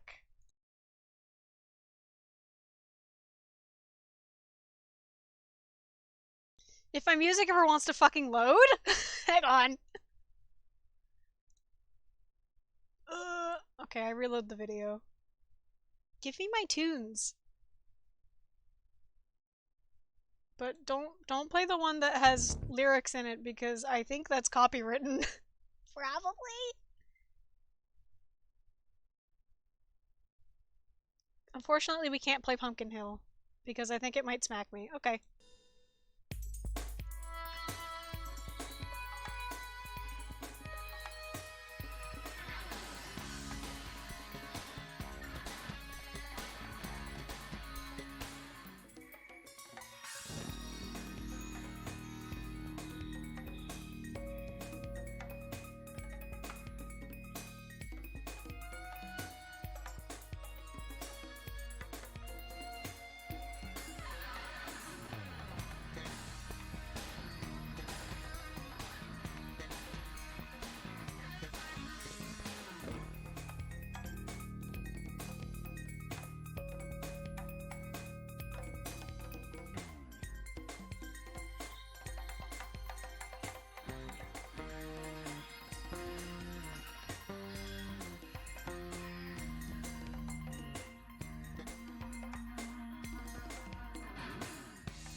Alright. I ate some hummus. I got my sleeve wet rinsing out my bowl. Let's get ready to roll with the next game. Alright, so I have to load up the game, because like I said, I didn't put them in my fucking thing. I don't know if this is gonna play a loud noise on launch. If it does, then sorry. Alright, my resolution settings.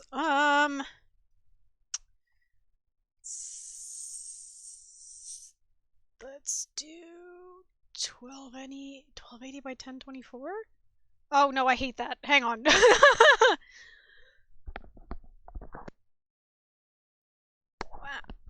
Hang on. I need to figure this out. Nope, I was just about to launch the wrong game. Pardon my fumblings. I should have kept the music on. But I didn't. 1280 by 720? Sure.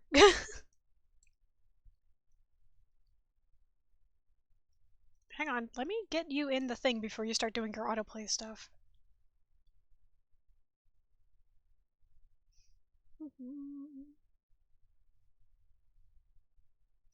I forget how to add a source. Hang on, I'm stupid. There we are.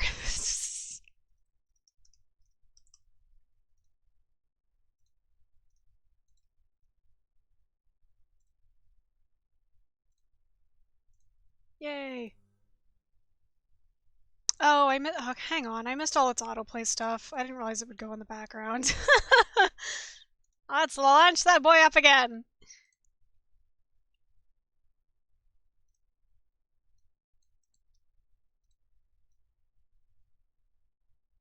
Why is it not in my thing? There we are. I think it's important to have this information. Hang on, let me move it around.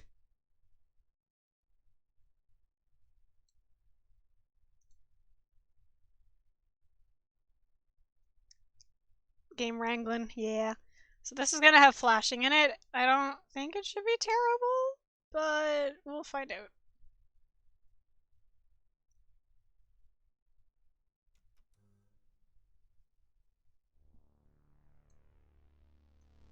Make it a little louder. I did load this up last night, and its bleeps and bloops are very loud.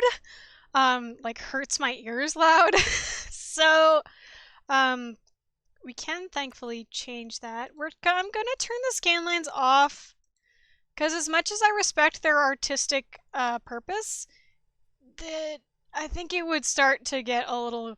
I think it would start to wear on the mind and the eyes a little bit. Yeah. Alright. So I'm going to load this one's page up. We're going to read its information. Alright. Are you ready to eat some themes?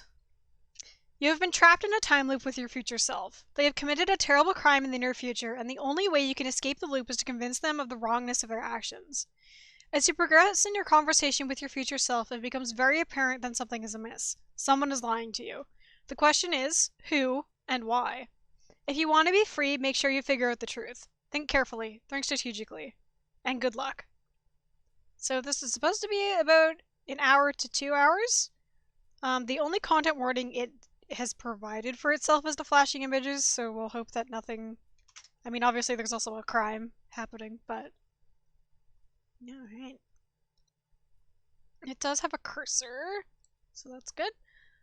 This is another text-heavy one, so I might die a little bit, but that's okay.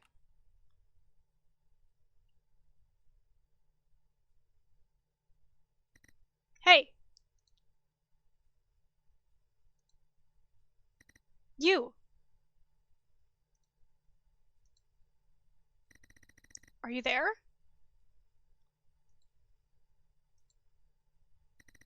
Good.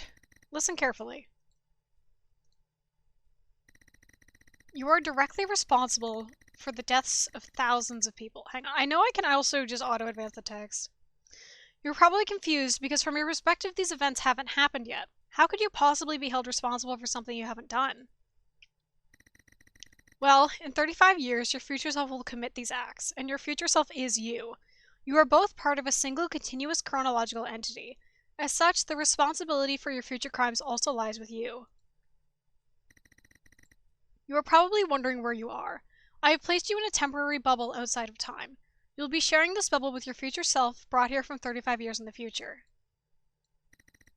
You are to convince your future self of the wrongness of their actions. If you can do this, you will alter your own time stream, changing your own destiny, and stopping your actions before they can occur. Only then will you be exonerated of your crimes. There is a limitation of the technology used to hold you in this bubble. Time will flow normally for you, but it will appear to loop every 90 minutes. Interesting philosophical base to start from. Alright, game, let's go. Yeah. Until you can persuade your future self that their actions are wrong, the loop will continue infinitely. If you succeed, you will sever the causal chain linking you and your future self and alter your destiny. Before responding to anything your future self says to you, think carefully. They will have certain moods. They won't always be receptive to the way you respond to them. Think carefully about your tone and your confidence in your conversational abilities. Your conversation skill, your future self's mood, and your chosen tone will all determine how well they receive what you have to say. If you want to be free, make sure you are as convincing as you can be. Think carefully. Think strategically. And good luck.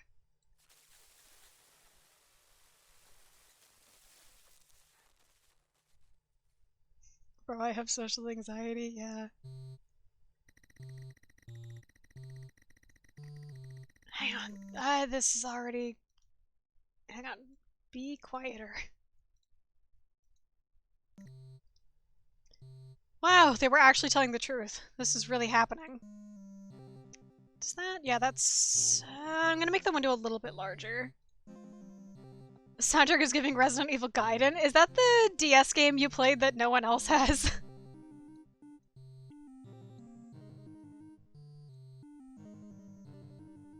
The GBA game, yes.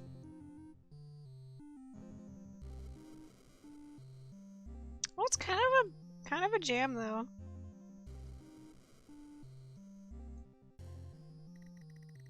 Well, look at you, just as I remember. So fresh-faced and naive. Maybe we'll play for Halloween again? Fuck yeah, let's go. You have no idea what I've seen. You have absolutely no idea what's ahead of you.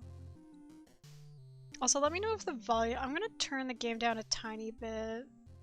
The problem with Bleep Bloop games is they sound so good, but they drown out voice really bad. I'm almost looking forward to hearing what you have to say. But, believe me, I stand behind what I did completely. I don't know what you're planning to say to change my mind, but it won't work. Respond rationally, respond empathetically, respond assertively. I have 7 rationale, 4 empathy, and 6 assertive. Your future self, 11 rationality, 11 empathy, 10 assertiveness. Rationality low, empathy moderate, assertiveness high. Well, I guess we can try assertively. Let's just do it the gamer way? What is this? This isn't real, surely. What the hell is going on? Oh boy. I'm afraid it is. Sorry, but could you try to calm down? I know this seems ridiculous, but it's absolutely imperative that you keep your cool. Look, I appreciate this is weird, especially for you, but it'd be best for both of us if you could wrap your head around this as quickly as possible. Let's not draw this out any more than we have to. Oops. You might not be interested in having a protracted discussion, but... Oh, fucking hell. Okay, I need to keep auto-advancing the text. You might not be interested in having a protracted discussion, but if you were in my position, you'd need some time to adjust to this. Why are you being so terse? What do you know that I don't? Okay, I'm sorry. Let me explain. Time travel was discovered during our lifetime, but after great fanfare and worldwide uproar, it was quickly outlawed by the UN Science Commission. They claimed it was the only choice they had in order to prevent all war. The ban wasn't difficult to implement, as only a handful of the wealthiest nations on the planet had access to the tech in the first place. I always suspected that the ban was a convenient way for the wealthiest nations to keep time travel hidden and clandestinely use it to their advantage. I've been expecting something like this to happen at some point. That's why I'm not as surprised as you. Oops, fuck. That makes sense. Technology may have advanced since my time, but it sounds like politicians are exactly the same. That's right. In many ways, things are worse these days. I will never believe a bunch of power-hungry politicians would willingly give up time travel. Think about it. This was probably the most monumental technological advancement ever. Were they going to just lock it up and throw away the key? Of course they weren't. It makes sense that governments would lie about a ban to the public so they could use it quietly in the safe confines of their own laboratories. I wouldn't put it past them to use it on their own citizens to maintain order. People in power regularly stoop to new lows in order to maintain power and control their people. Time travel would just be another weapon in their arsenal of oppression.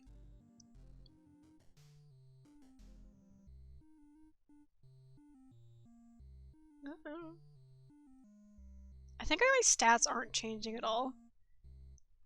Already have so many things I want to say that chatbox can't hold? Oh. Most of this sounds a lot like a paranoid anti-government conspiracy theory. Are you sure you're completely of sound mind right now? I know how this sounds, but I'm more certain than I've ever been. Surely the fact that we're having this conversation is enough proof that I'm probably right? This wouldn't be possible at all without the use of time manipulation technology, so it couldn't have been truly banned. Well, there's that thing about how this game is lying to me. Maybe this isn't my future self at all. Look, this situation is bizarre. Immediately after finding out time travel exists, you've been forced to argue with an older version of yourself. You've not had time to properly process what's happening. If this had happened to me at your age, I'd probably have had a nervous breakdown.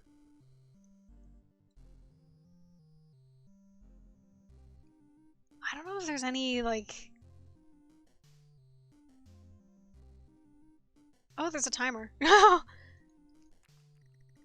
Wait, what the hell? You're telling me you haven't been through this already? Surely that's a paradox of some sort? You realize paradoxes can't actually exist, right? No, the reality is far more depressing. If we're successful in convincing me of my crimes, then you will have changed your own time stream and prevented this version of me from existing. You will live on to be a version of me that behaves differently and doesn't commit the same crime. I will never have existed, and I never will exist. That's the point of this, I think.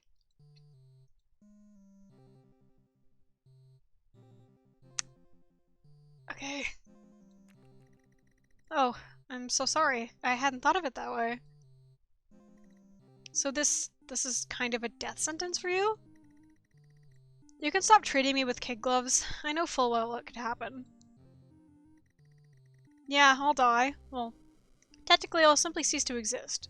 It's not a real death. I'm sure many people would love an instantaneous, painless end of existence. In many ways, I'm actually quite lucky. But stopping me from existing isn't really the point. They could just kill me now if they wanted. The point— oh, why is it red? Why are these ones red? Maybe it's stuff my future self gained from me? The point is that they want you to understand why my actions were wrong in order to prevent you from doing the same thing. Skill check failed? Oh, okay. That would make sense. So, assertive, empathetic, rational. What did that disembodied voice say at the start? We're a single, continuous, chronological entity? If you can successfully convince me, then you have successfully convinced yourself. We are one and the same.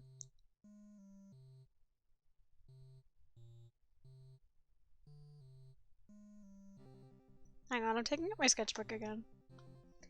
Because I could tell if I don't keep track of this, something bad will happen to me.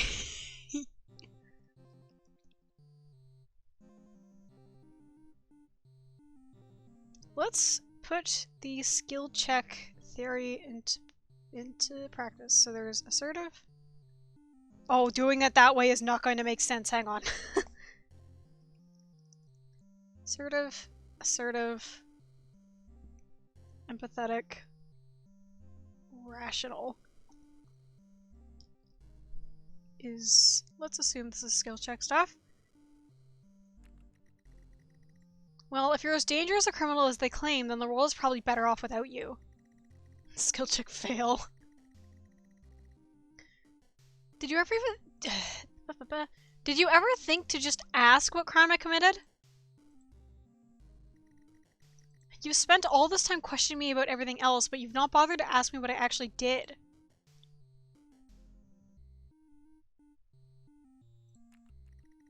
Fine, explain it to me.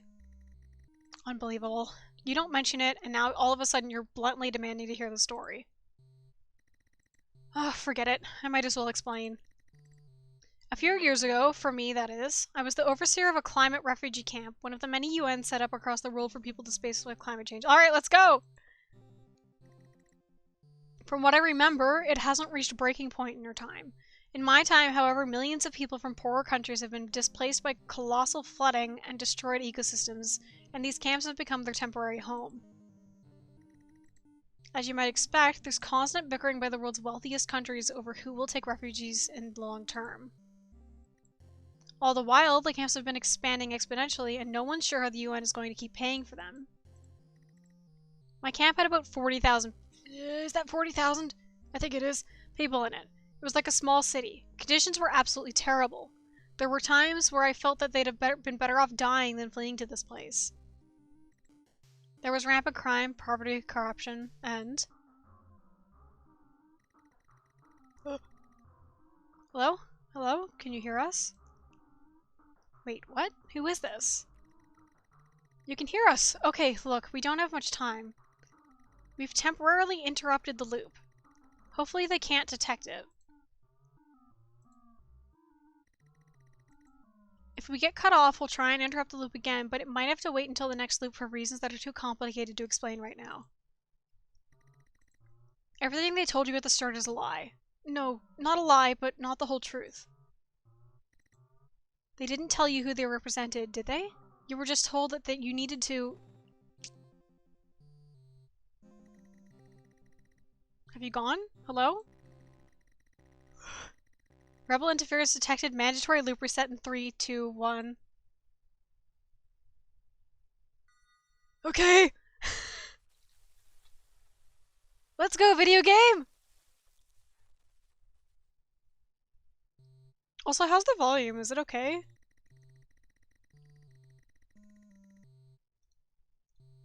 For the sake of my voice, I'm not going to re-say stuff I've already read. I'll let it play out text typey though.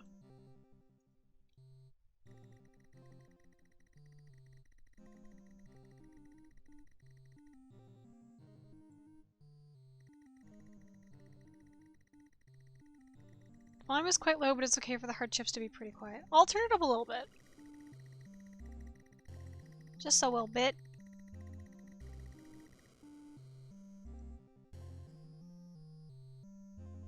Respond assertively.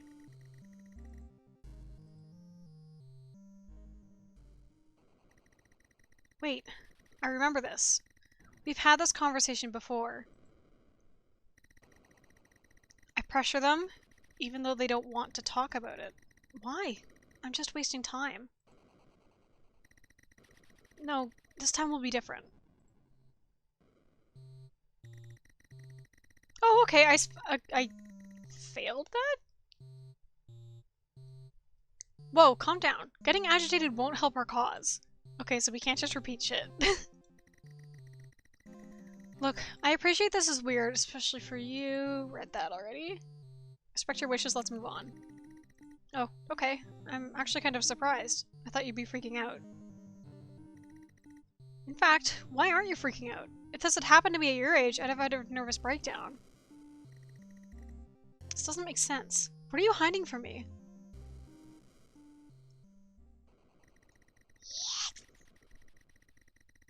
This doesn't feel right. Something is wrong. I don't know what to do. I feel like I'm making this worse. My future self seems confused.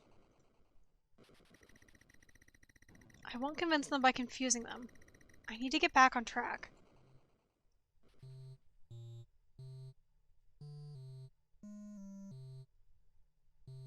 What the fuck? Okay. I'm putting my sketchbook away. Wait, you don't remember this happening to you at my age? If I'm a younger version of you, shouldn't you have already experienced this in your past? If you haven't, this has to be a paradox. Seems like we're going for a ride, sure are. I know it seems like a paradox, but I don't think it is. I assume if you're successful in convincing me of my wrongdoing, then you will have changed your own time stream and prevented this version of me from existing. You will live on to be a version of me that behaves differently and doesn't commit the same crime. I will never have existed, and I never will exist. That's the point of all this, I think. I see. So, once I've completed my task, the bubble we're in right now will collapse and you'll cease to exist. This is effectively a death sentence for you, isn't it? Hmm? Well, that's a cruel way of putting it, but I guess you could see it that way. It's not a real death, though. I simply stop existing. I'm sure many people would love... Yep. They could just kill me now if they wanted. They want you to understand why.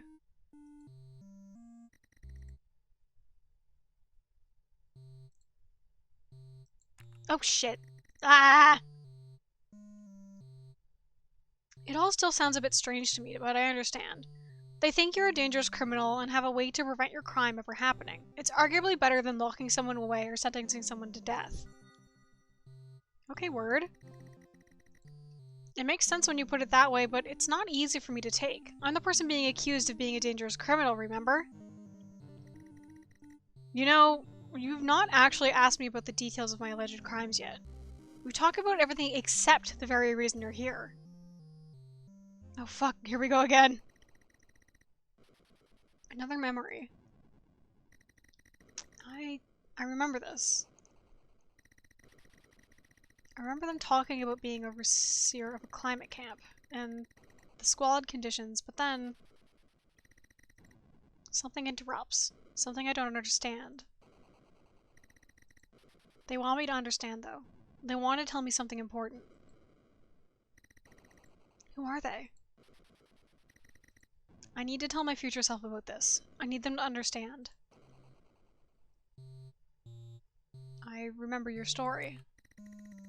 You were the overseer of a climate refugee camp. The conditions were terrible. You already told me about this. I know this sounds strange, but halfway through you telling your story, someone interrupts the loop. They try to convince me of something, but get cut off before they can say anything. Does any of this make any sense? No. I have no idea what you're talking about. This time manipulation device might be doing something strange to your mind. Don't worry too much. The sort of tech is way beyond my understanding. I wouldn't be surprised if there were some weird side effects. So, wait. You already know I was the overseer? Did I tell you about the rampant crime, corruption, and... Not again! Can you hear us? I feel like I'm supposed to tell you something, change the outcome. Eh? Change the outcome. Yes, but stop talking. They know you're here. They'll just reset the loop. Not again. Disconnecting. We're in a time bubble! Are you even listening to me? Am I boring you? Do you actually want to hear what I have to say? Yes, I do! I'm not quite sure what just happened, but I really do want to hear your story. Okay, fine. It doesn't even really matter anyway.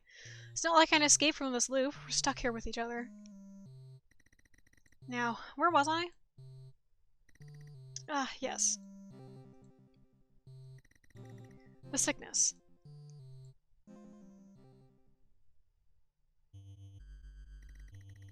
Oh. I take a drink.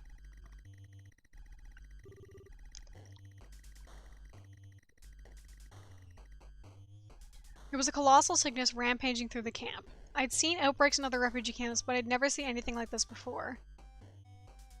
We're damn hypocrite. Grasp it quickly. We gotta get on with it. Ugh, you're not making sense. It's side effects. Come on! Sickness just like resin.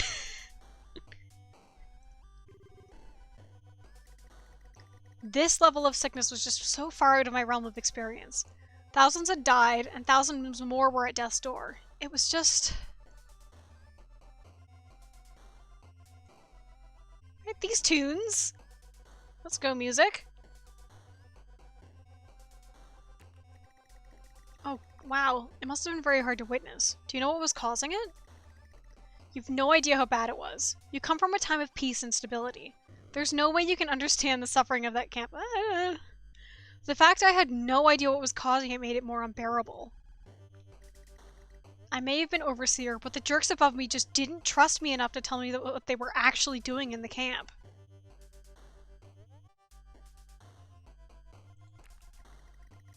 What are you insinuating? Spell it out for me. Really seems like assertiveness helps a lot.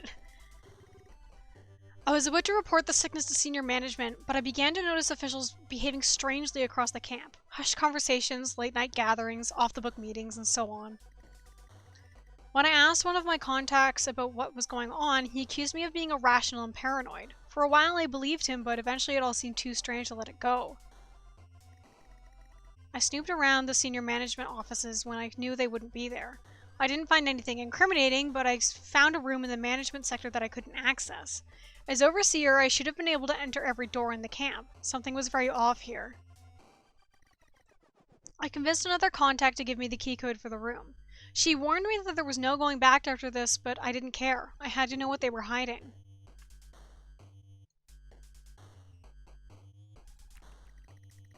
It seems unlikely that you could manage all this without getting caught. Unless, of course, this is where you were caught? Have you been listening at all? We're here because I'm responsible for the deaths of thousands of people, and that clearly hasn't happened at this point. Still though, given my current predicament, my contact has almost certainly been caught. Poor Alice. I really wish I hadn't involved here. Okay, so we have a name. She could have met a grim fate. Still, the greater good is far more important. She'd understand if she knew the whole picture. She wasn't naive. She knew the risks.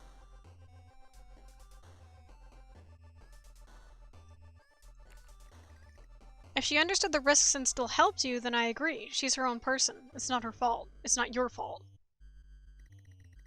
What did you discover? Was it worth the risk? Okay, word. Well, let me explain. The room seemed innocuous at first glance, but then I noticed some paper documents on a table next to the unnetworked computer. Okay. I hadn't seen paper for a long time. It was very rare and only used when something was too important to be stored on a hackable device. The whole thing seemed very suspicious. Naturally, I looked at the documents. What did I find? Well, there were detailed reports about a bioweapon program being tested by a clandestine arm of the UN, right under my nose, in this very camp. Yeah, I love that world concept of anything too important just gets stored on paper. Bioweapons just like... They were engineering a pathogen that would reliably kill with about a quarter of the population. They wanted it to seem natural, like it had spread by common water contaminants. Every single person in the camp was a guinea pig for a genocidal weapon. Well, rationality probably won't help there. Empathy? Oh wow, that's horrible. At least it explains the sickness. No, that's not gonna... Why would they do this? What could they possibly stand to gain?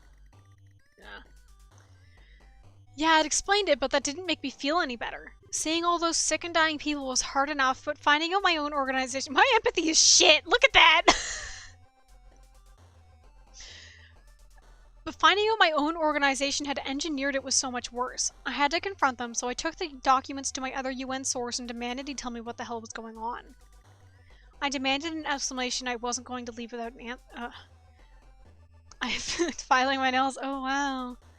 The empathy results always sound so disinterested. I demanded an explanation. I wasn't going to leave without an answer, and he knew it. He told me everything. Their justification? The wealthiest countries were never going to stop arguing about what to do with the refugees. None of their citizens wanted refugees near them, and the situation was only going to escalate as the climate worsened. Some people in those countries blamed poorer nations for not doing enough to protect themselves from the effects of climate change over the past decades. They claimed these countries spent their money on everything but climate defense. Oh, Jesus Christ! Because of this, they apparently deserved to suffer the consequences. Empathy was an extremely short supply. The immediate problem facing the UN was the lack of funding for the growing refugee camps, but no country was willing to increase their contributions. Hang on, I'm gonna move my screen closer to me. The game is very small on my screen. Fussing our empathy is anything to go by. I have rearranged my desk. It was quickly reached. Oh, hang on, my fucking laptop is crooked. There we go. It was quickly reaching crisis. Oh shit! I skipped that. I don't think there's any way to read old text. Oops. Crisis. Nothing to do. Oh hell. Respond assertively. You sound like you No, Jesus Christ! That was not the right answer. That was correct? Okay. I understand their predicament, not the mass murder part. Just listen to what I'm about to tell you. Okay, I guess that means, like... No, I guess that makes sense because we've gained insight onto why our future self would possibly do this. The good thing is we're in a time loop, we can read them again eventually. Possibly, maybe. They believed that a catastrophic population reduction in poorer countries would shock wealthier nations and force them to accept more refugees. I have some bad news about that theory. Why a quarter of the population and why common water contaminants? Well, a quarter is bad, but not catastrophic. It would be terrible, but wouldn't destroy entire countries. I have some bad news about this theory. And common water contaminants? Well, they're persistent in much higher levels in poorer countries and almost non-existent in rich ones. When was this game written? I'm opening the itch page. When was this posted? I forget how to check dates on... Okay, well, the oldest development log that I can see on itch, at least, was from February 22, 2019. And the most recent update was June 7th, 2020, but that was about the price of the game and the epilepsy warning. So? Haha, Grip's head, yeah. If a quarter of people in the richest countries died, they would never take in refugees. The climate refugees were disproportionately from poorer countries, however, so they would be the ones affected by this bioweapon. From the UN's perspective, they had made a harrowing choice in order to save lives in the long run. From mine, they were willingly murdering millions of people. These people are monsters. Wait a second. As Overseer, shouldn't they have told you about this? Ah! They made a horrible choice, but at the end of the day, they're still human, not monsters. Okay. I actually asked my contact why I had been kept in the dark. He said he needed a neutral agent to maintain order in the camp and not panic the refugees. Fair? I won't lie. I was upset. I felt like I'd been scorned by the very organization I was trying to serve. I felt isolated and alone, and so many thoughts were rattling around my head. Was I kept out of the loop because I was a liability? Didn't they trust me? Did they want to kill me as part of their tests? Rationally? Is it possible that they didn't let you in on it because they suspected you'd have an ethical disagreement to their plans? Success. Maybe. Our parents raised me, and you, I assume, to have a strong moral compass. I suppose I'd always been a bit outspoken about things I cared about. It's what made me a good overseer. I really cared for these people and did everything I could to help. That's why I took my concerns to my superior officer in the camp. I knew I'd be putting my position at risk, but I couldn't in good conscience let it continue. I only got halfway through explaining my concerns to him before he called security on me. He had absolutely no intention of hearing me out. I panicked. If I was captured, no one would stand in the way of their plan. Everyone else involved was clearly willing to go along with it. So, I made a split-second decision that I've had to live with ever since. I ran down the corridor to the environment control room. I locked myself in, closed the camp gates, preventing anyone from getting in or out. If the only working version of the bioweapon was in this camp, and all the research notes were here, then I could destroy them and end this right now. I also knew that it was being tested on the refugees, but I had no idea who was infected. Any one of them could have been contagious. Security were banging on the door, and it was close to breaking down. I had no time to figure out a better plan. I had to act there and then. I did the best I could. I really did. There was nothing else I could have done. I deactivated all the safety features of the environmental control system using my overseer access and overloaded the entire thing. Every inch of the camp was turned into an inferno. It destroyed the bioweapon and the plans, and killed every single person there. There was nothing else I could have done. It was a choice between sacrificing these 40,000 people or allowing millions to be killed when the bioweapon was released. I bet you're wondering how I'm still alive. Well, Fuck! Taking a drink. Hello? Hello? Hello? I can hear you. I want to hear what you have to say, but they can detect you. They'll just reset the loop again. Actually, I don't think they will.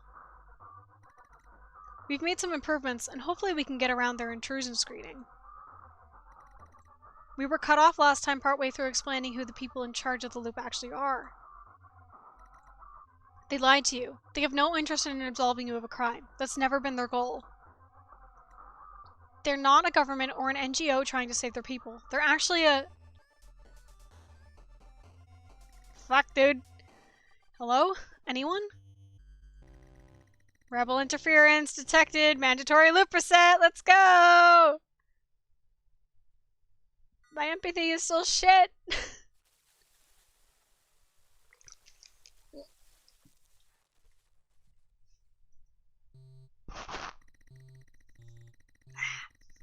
Time loops!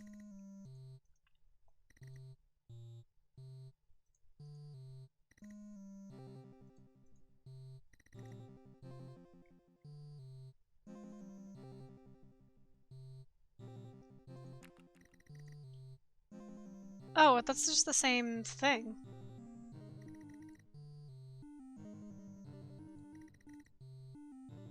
Well, now I can repeat what I did before. Because I'm assuming the goal is to get, like, all insight results. Surely?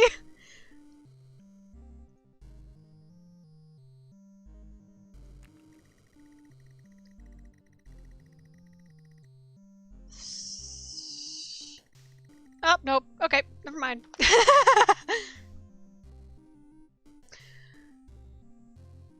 I'm being terse because I wanted to skip the conversation you're apparently forcing us to have. Fine, I'll explain.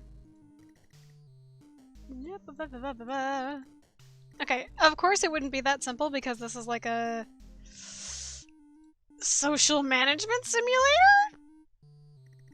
You have to keep in mind, like, their mood and everything. I wasn't paying attention to what was being said. I'm not sure you could have been expecting this, even knowing time travel had been discovered. This seems like a step beyond time travel. Okay? Okay, fine. I obviously didn't project this specific thing. An organization using time travel for nefarious reasons, well, that was pretty predictable. And before you say anything, no, I don't know who exactly is behind this. But who else could it be? The only people that had time travel tech were a few governments. Think about it. This was probably the most monumental technological achievement ever. Were they just going to lock it up and throw it away with the key? Of course they weren't. Public so they could use it quietly to supervise their own laboratories. Supposed to use it with their own citizens.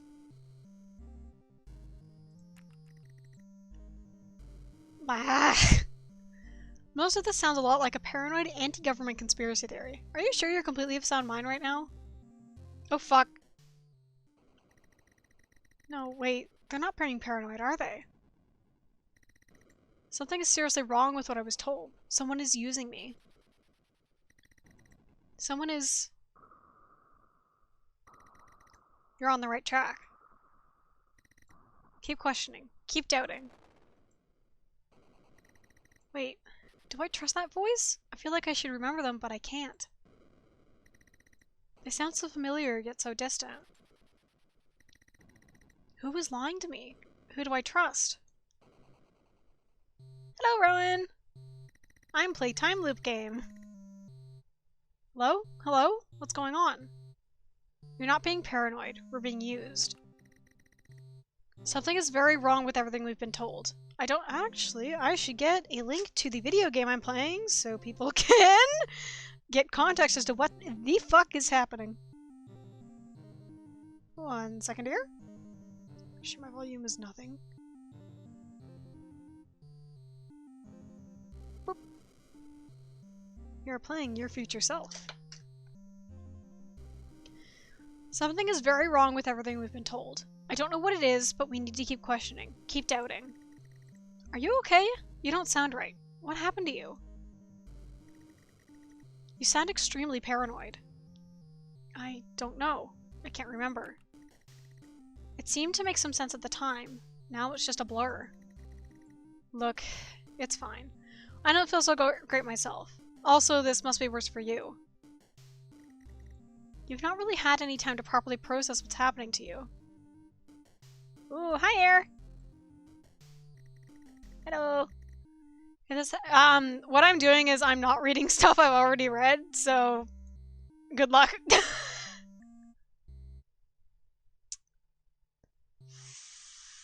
My empathy is shit. I can just keep being assertive, I guess. Wait, what the hell? You're telling me we haven't been through this already? Surely there's... Ah, that's the same shit as before. Insight banked? What's that mean? That's a new thing. Depending on a paradox for association, blah blah blah blah blah blah blah.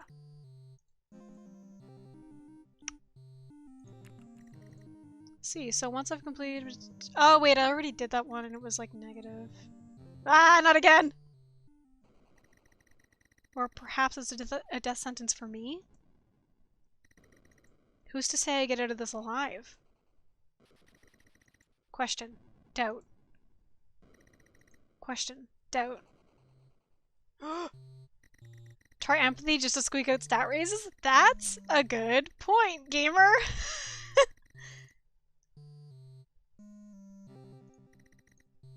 I keep shying away from empathy from when my future self was like, take off the kid gloves! It's like, okay. I understand why my actions are wrong. What was I say? We're single continuous entity. Respond empathetically. It also sounds a bit strange to me, but I understand. It goes back on me baby mode.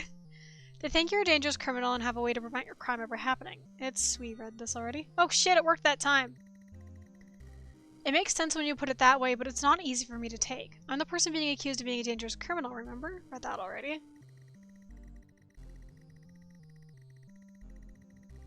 Love when my empathy is very high and my rationality and assertiveness are very low. This is always a great position to be in. Mine's the reverse and I'm dying.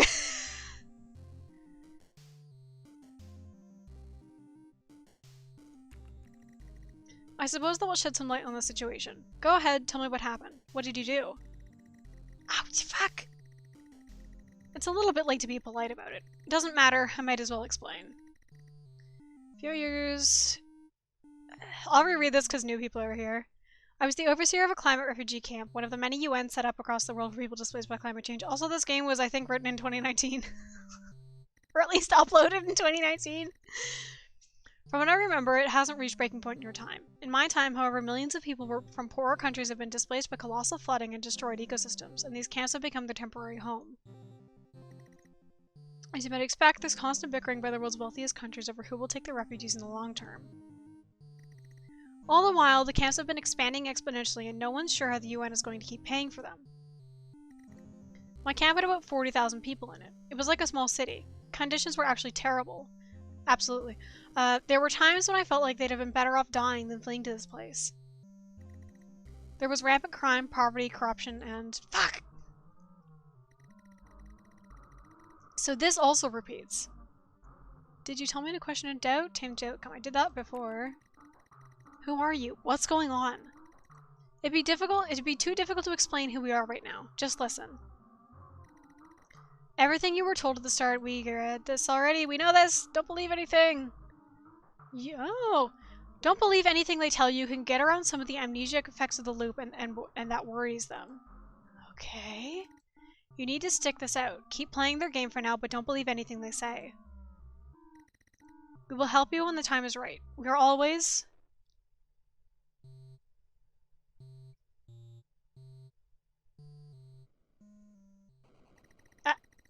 Don't believe anything they say. Don't believe anything who says. Nah!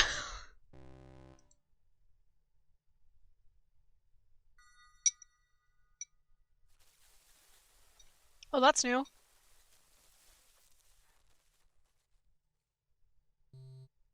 Okay.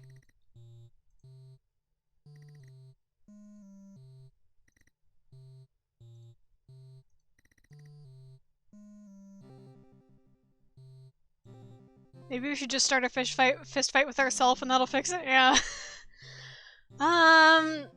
Let's do an all empathy run.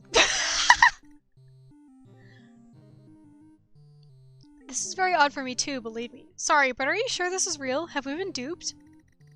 Does it matter what I say? If you think this is all fake, then I'm just a figment of your imagination or whatever you think's happening here. Look, I appreciate this is weird. Appreciate you want to speed things up, but I can't help but wonder why this is less weird for you than for me. Is there something I'm missing here? This is already bad. I wanted to avoid this conversation because, as you correctly pointed out, I would rather proceed as quickly as possible. If you must force the conversation, I guess I should explain. Something you don't. Time travel is discovered. Outlawed by the UN. Prevent war. They were probably right. The worldwide uproar following its announcement was unlike anything I'd ever seen. The ban wasn't difficult to implement. Only a handful of wealthy nations got it. We just need to stand on opposite sides of a bridge over a waterfall and yell our ideals at each other and then hit each other with swords. This is the way I feel it. Yes, so true! Ban was convenient to keep time travel. Use it. I'm expecting something like this to happen. That makes sense. Technology may have advanced since my time, but it sounds like politicians are exactly the same. Fuck, this isn't helping!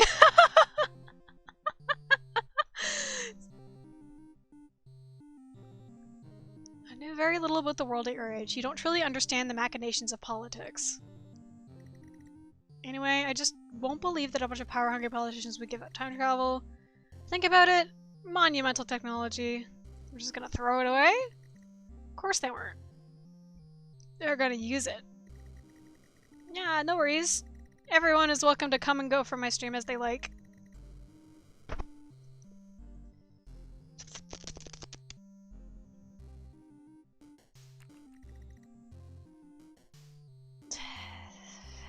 Shit. Okay, that's not working. I'm not being paranoid. Something is seriously wrong. Someone is using me. You're on the right track. We did this already. Okay. I can't just fucking brute force this shit.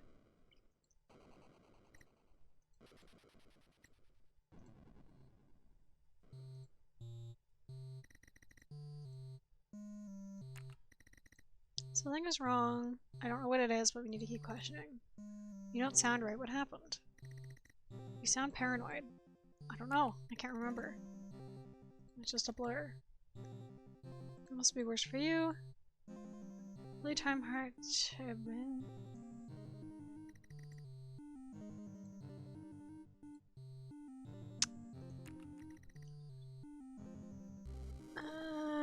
Did that already. Fuck! Okay, well that's insight. Yay. So we're supposed to language we were doing. Prevent me from this version to existing. What's the point of all this, I think? Oh shit, fuck!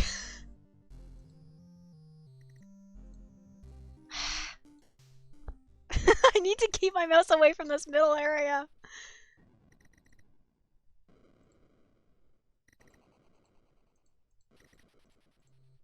I think this one might be a bust. You can stop treating me with kid gloves!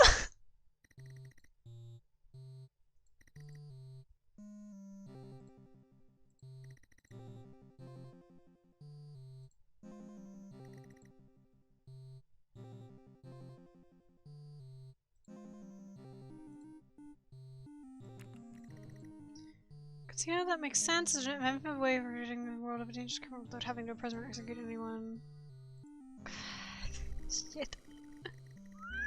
I need to even this shit out. I was not thrilled about it. You've not actually asked me about the details. We've talked about everything except the reason you're here. Empathy? Of course, that was thoughtless of me. Please, go ahead. I'm intrigued to find out. If you really want to know, you would have asked me earlier. Fuck my life. Doesn't matter. We know this already. Millions of people have been displaced. Camps are home. Temporary. Constant bickering. Expanding camps. No one's sure how the UN is going to pay for it. Camp of 40,000 people. Rampant crime, poverty, corruption, and...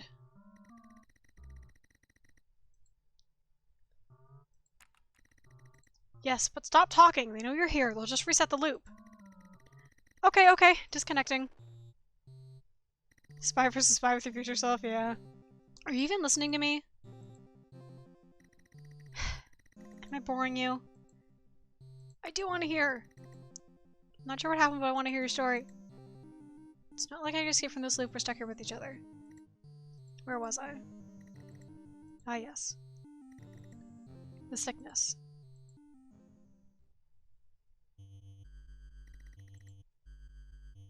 I'll read a bit of this again for new people. There was colossal sickness rampaging through the camp. I'd seen outbreaks in other camps, but never anything like this before. This level of sickness was far out of my realm of experience. Thousands died, and thousands were at death's door. Oh shit, fuck! Keep your fucking cursor away from that area.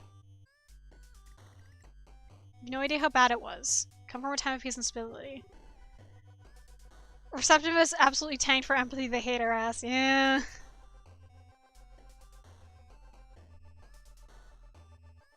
There's no way you can understand. I had no idea what was causing it, made it more unbearable. Even an overseer, but the jerks above me didn't trust me enough to tell me what they were actually doing in the camp. Can I advance with the spacebar? Respond rationally, respond assertively? I don't know.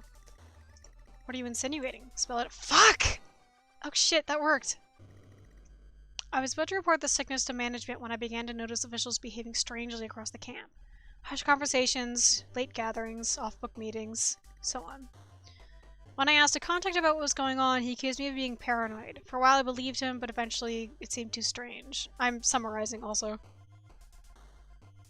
I snooped around the offices when they wouldn't be there. Didn't find anything incriminating, but I found a room that I couldn't access. As overseer, I should have been able to. Something was off.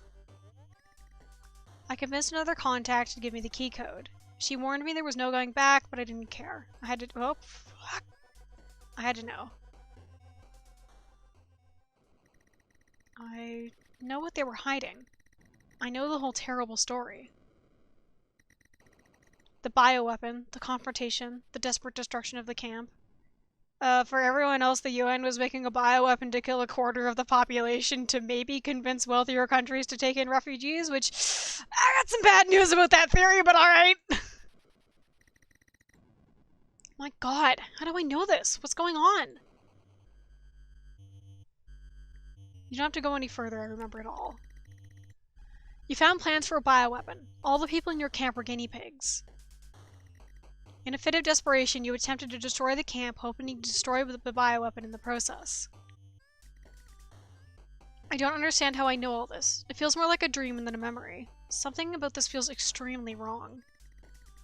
How could you possibly know all that? Who are you? I mean, really? You can't be my younger self. You're a UN interrogator, aren't you? What kind of game are you playing here? Ah, fuck. Whatever it is, it doesn't make any sense. Why have you locked me up in this strange place just to tell me you know everything?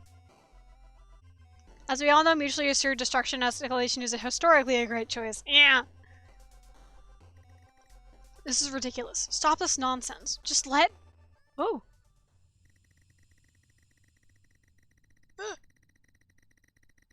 Why do you insist on being so troublesome? You're just making everything more difficult for yourself. This is new. You're also making things more difficult for me. Every time you remember something, you ruin this run of the experiment. I'm not sure why I'm telling you this, because it'll just be erased from your mind at the end of the loop. I guess I'm just fed up and needed to vent. This is stupid. I shouldn't even be talking now. Even be talking to you. Pulling back now.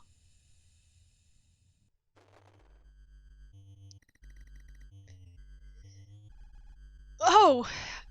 I think it kicked me back to... Well, no, this is all the same, so... I understand their predicament, not the mass murder part. Just listen to what I'm about to tell you.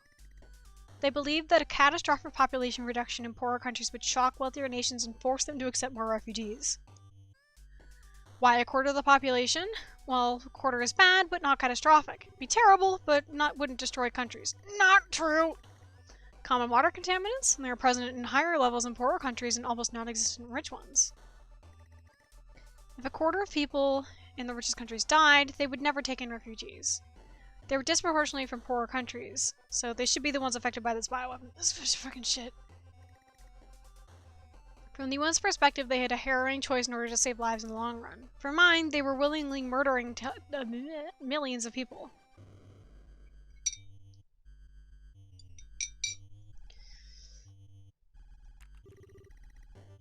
Ah, fuck, that was the wrong answer before. Oh, okay. As overseer, shouldn't they have told you about this? Yeah, even if they thought this might save lives in the long run, deciding to kill this many people is atrocious. I actually asked my contact why I'd be kept in the dark. He said they needed a neutral agent, not panic the refugees. Well, I was upset. I've been scorned by the organization I was serving, felt isolated alone. So I kept in the loop because of his liability. They not trust me? Want to kill me? Better hit me in one shot. Ah, empathy. That sounds terrible. I hate to be in that situation. Could they have suspected you'd be a problem with what they were? You'd have a problem with what they're doing. That's why they kept you in the loop. Okay, word. Yeah, it was difficult. Always been ethically outspoken. Our parents raised us to be passionate about injustices in the world, right? It's what made me a good overseer. I cared for those people and did everything I could to help. That's why I took my concerns to my superior in the camp. Putting my position at risk, but couldn't let it continue. Got halfway through before he called security. No intention of hearing me out. Panicked. If I was captured, no one would stand in the way. Made a split-second decision.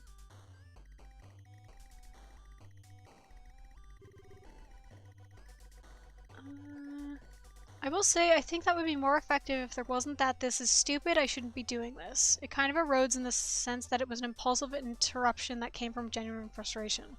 Oh, the black text interruption? Yeah.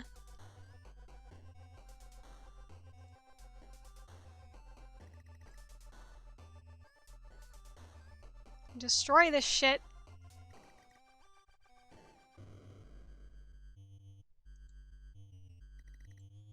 Security were banging on the door. I had to act there and then. I did the best I could. There was nothing I could have done. I deactivated the safety features and environmental control system and overloaded the entire thing.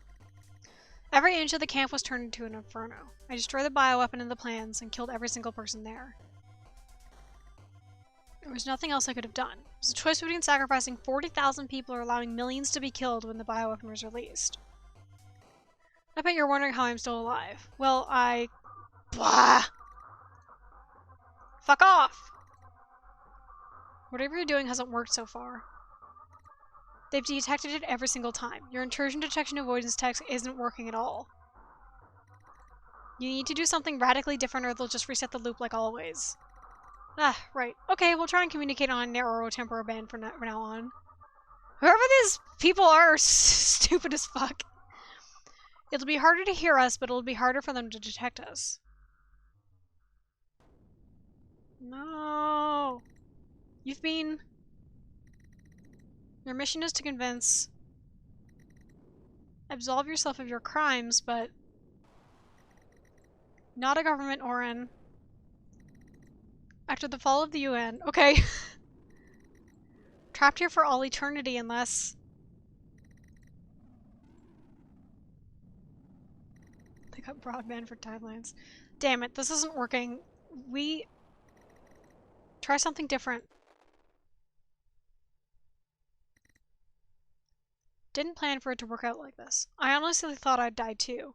However, it turns out the environmental control room ran on a separate system in case the reset of the network became contaminated. That makes sense.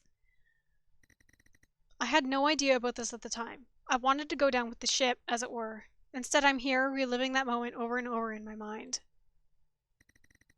Honestly, I wish I'd died along with everyone else. The constant guilt of knowing how many people I killed is almost unbearable. Excuse me. This is making me imagine the existence of ham radio operators but for timeline interference. God. I see them every time I close my eyes. I hear them every time I'm in a quiet room. Talking about it now is making my skin crawl and my head pulse. I can't sleep. I can't eat. I can't truly live. I'm just merely existing until someone decides to kill me. This isn't something I'd wish on my worst enemy. It's torture. I'm sorry to hear that. At least now I understand why we're in this loop together. Yeah, well, it doesn't matter. What's done is done. Nothing can change that. Hurry up and get on with what you have to do. Go on, convince me I'm wrong. Or don't. Whatever.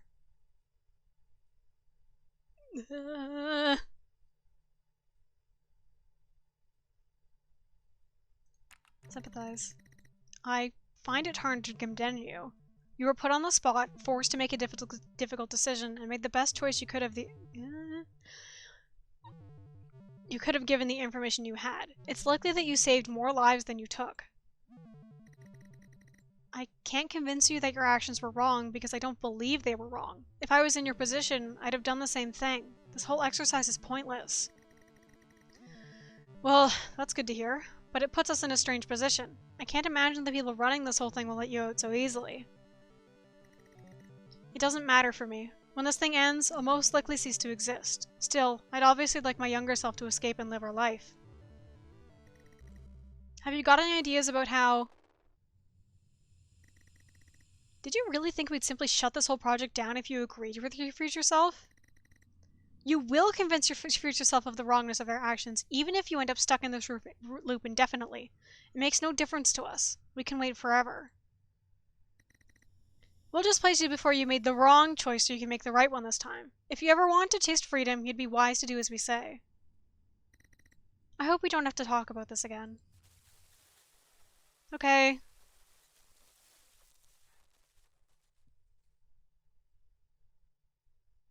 What if I just... This game... No, this game autosaves. There's no manual save. What if I just, What do we think, gamers?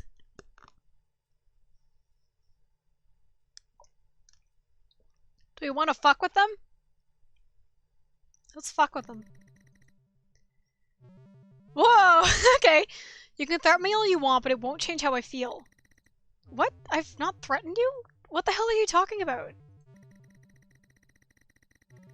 No, not you. I'm talking about the people running this thing. Only a few minutes ago, I refused to convince you of the wrongness of your actions, and they pulled me aside to threaten me. Wait, what? When? I didn't notice anything. Look, I don't know. I don't know. I've no idea why they're doing any of this. I just know what I experienced. And I'm still not going to do what they want of me. I still don't disagree with what you did. You were put on the spot, forced to make a difficult decision, and made the best choice you could with the information you had. You probably saved more lives than you took. This is the same. Unionize with your future self. You hear me? Pointless! Okay. I suppose that's good to hear. The only problem is that you're now in a strange position. I can't imagine the people running this whole thing. Did you not hear what I just said? It makes no difference to us if you repeatedly don't do what we say. We can wait. You're just wasting your own time. Then again, I suppose time is meaningless where you are. What you're actually wasting is your chance at freedom. I'm sending you back again. Make the right choice this time, please.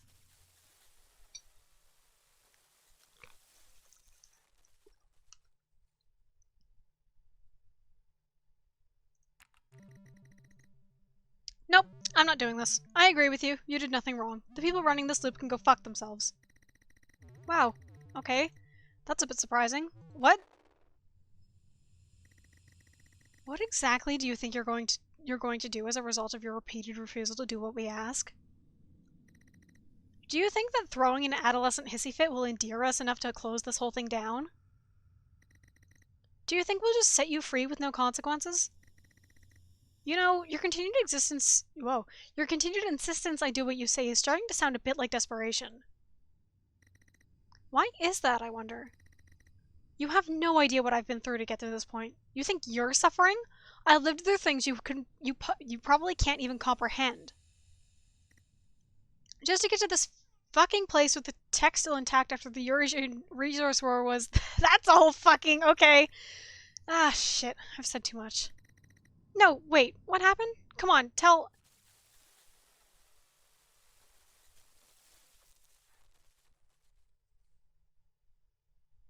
Where are we now? Yeah.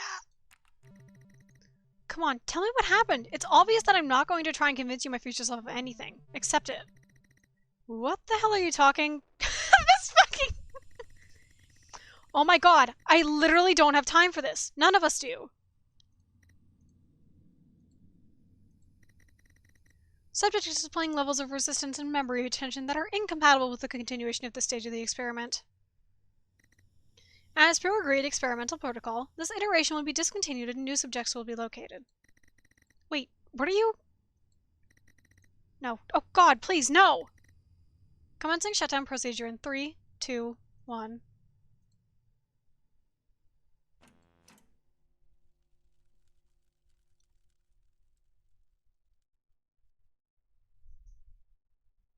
Up!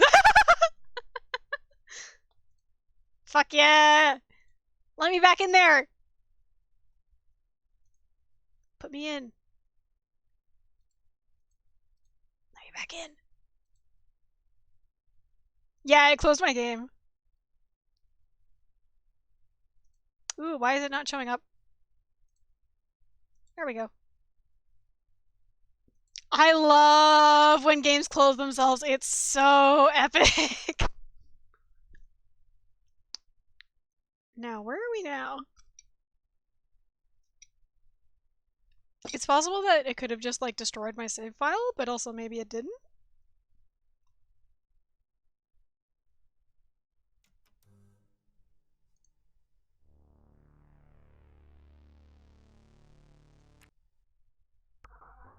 Oh, fuck. Okay, wait, hang on. Scanline's off. I don't know where we are, though. Are scanlines still on? Okay, this just looks like shit. Intrusion detection avoidance isn't working. Need something radically different. I'll try and communicate. This looks like scanlines are still on. Nope. Turn them off. Shit. I think the first time I ever played that was Undertale, which means I did not download enough scary exe files as a child. Yeah, I think my first game that closed on me was also Undertale, unless there's ones I'm forgetting. Mission is to convince. I think scanlines are still on. This is what I meant when I said the options menu sometimes just doesn't work.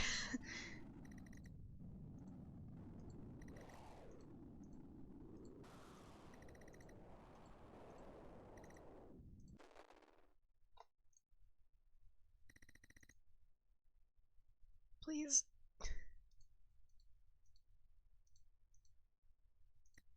Okay, yep, they're reversed right now. Indie games!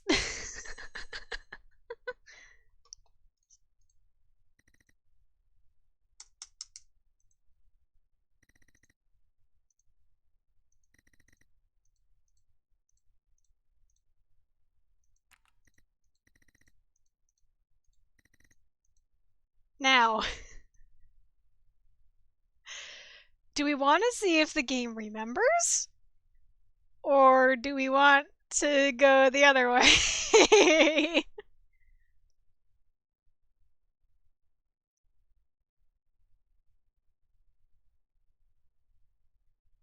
Less test? Test. Less test. Okay, this is the same.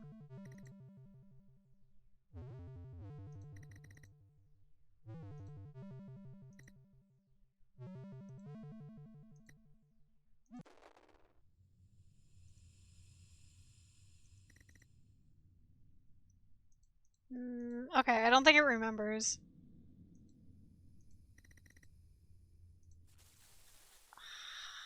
I want to fuck with the game, but I don't have the time to because I have to make curry later.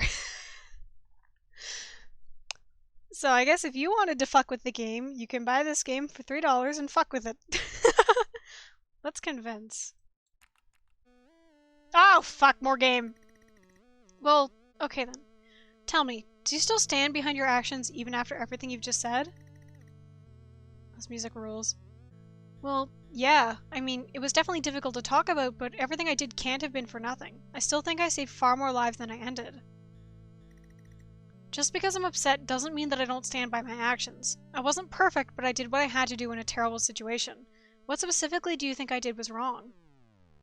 The moral choice between— oh, what the fuck? Yeah, the moral choice between curry and fucking with digital entities. Accuse them of being insubordinate? Accuse them of abusing trust? Of their friend Alice, who might be dead. That's the only other time that name has cropped up. Accuse them of being too passionate. Accuse them of harboring suicidal thoughts. Accuse them of being paranoid.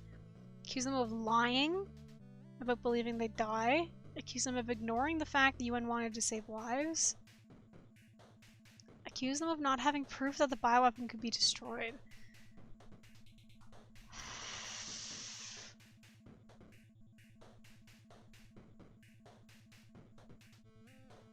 Lean towards not having proof?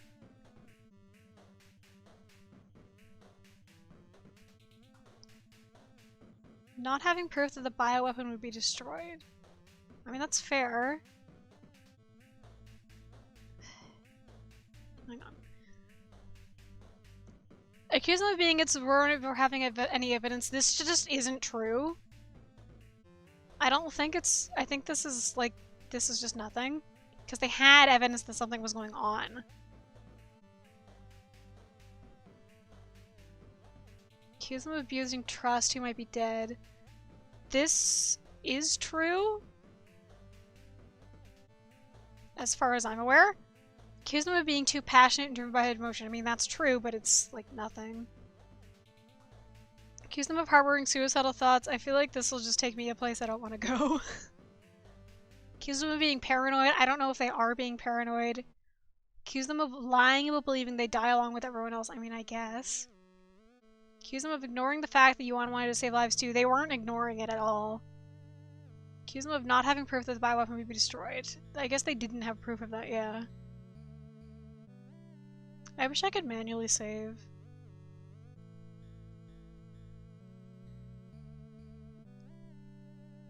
The abusing trust turns me off because I'm like, well, you were in a position of power and abused the trust of everyone else in the community, but focusing on one person is a bit— that's just because it's a person that was of note to our future self. The name only came up once, though. It was like specifically a note that they particularly felt bad about. So it's like relevant to them, but I don't know like how relevant it is.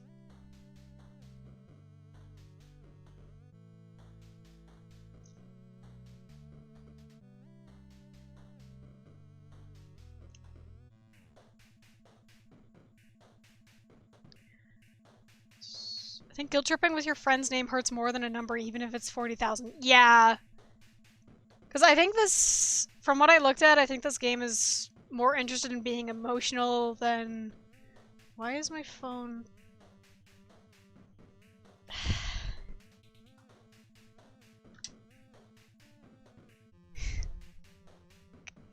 My mother has sent me a text.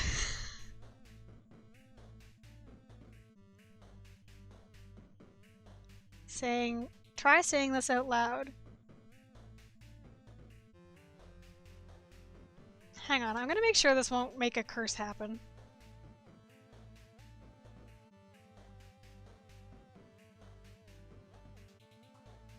Okay, I see. Hang on, we're playing a game with my mother.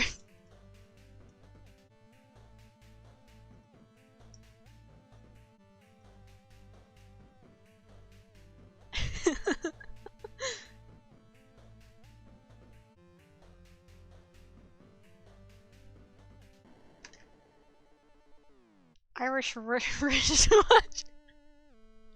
Yeah, okay. Anyway, back to the video game. Well, that's what I was checking. I was afraid my mother was sending me ICUP jokes. I was like, hang on. Let's just do what Air said. Oh my god! How many variables does this part of the game have? Okay, accusing them of not of not having evidence the bioweapon would be destroyed. Accuse rationally, accuse empathy, accuse assertively. It seems like a more rational one. Yeah, I agree. Based on everything you've told me, I don't understand how you could know the bioweapon project would have been stopped by destroying the camp. What made you so certain that would put an end to it? You made no effort to confirm that this wasn't being tested outside of your camp too. There could have been multiple projects across the world for all you knew. There's a possibility you killed all those people and achieved nothing. Rational is high, yeah. Okay, word. You know, you're not wrong. I didn't have any further information. Seeing the offline computer and the paper records in that secret room made me think that this had to be the only version of the experiment. It made perfect sense at the time. But I suppose there could have been other projects. I never asked anyone about the possibility. Why? I became so focused on stopping that particular instance that I never considered the wider picture. Oh, fuck. Alright.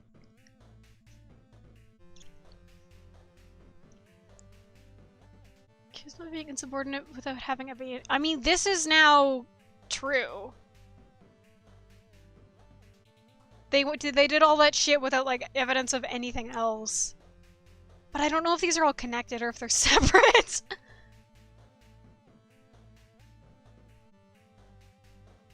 And also ignoring the... well, I don't know. I mean, also accuse them of being too passionate, but that seems like a low sweep. Also paranoia, I guess?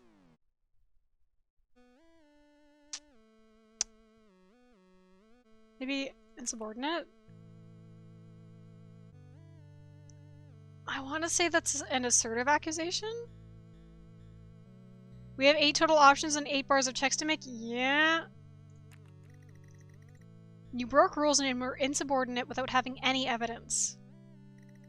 You may not have you may not have got evidence to justify your insubordination after the fact. Oh, you may have got. But your commanding officers had every right to reject you from the camp. Okay. That may be so. I'm not defending my methods. I'd criticize myself for... Why are you... Stop. I'd criticize myself for the way I went about this. And you're right, my commanding officers... Yay! Ah! Hey, remember that thing I said at the start about my internet being bad recently? I'm surprised that didn't happen earlier! The time loop got me. Okay. I do not know where that would have dropped. So I'll just read this again and hope that that's where it dropped. Still, I'd argue that I was justified in wanting to stop their plans. Could I have handled it better? Definitely. But it's hard to think straight when you're backed into a corner. Accuse them of being paranoid, accuse them of abusing their trust, accuse them of lying about believing they die, accuse them of being too passionate, accuse them of harbor. I think passion right now, honestly. It was a pretty quick blip. That's good. I would scream if hell happened. Like fucking... I mean, no, that's a comment just for Nick. I think passion right now. And... There was that conversation earlier about like we're both raised to be concerned about stuff like this, so I think it would be an empathetic accusation, but my empathy is shit. But it makes more sense to me. Whilst being outspoken and passionate can be admirable traits, can you see how being so outspoken and passionate could have led to— okay, this is not a great— being irrational is sometimes unavoidable. We're all human after all, but god, the empathy responses are also shit!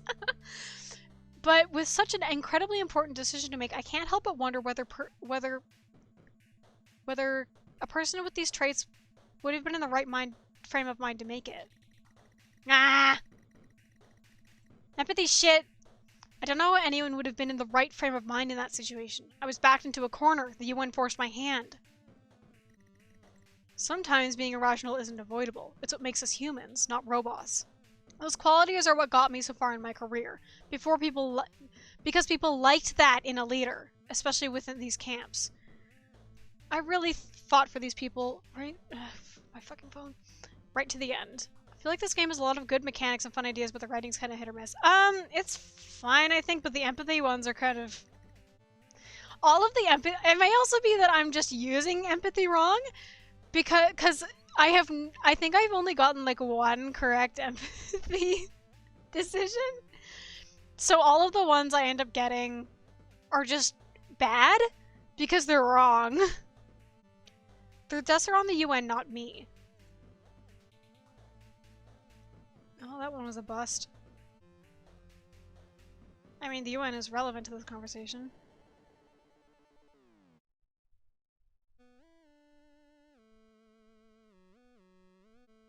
Yeah.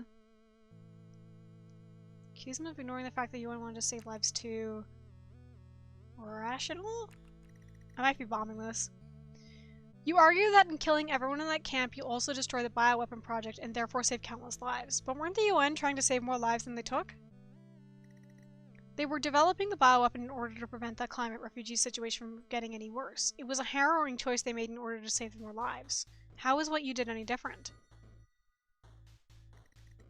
I've been running this moral dilemma through my head over and over, and I honestly don't know if I believe my reasoning anymore.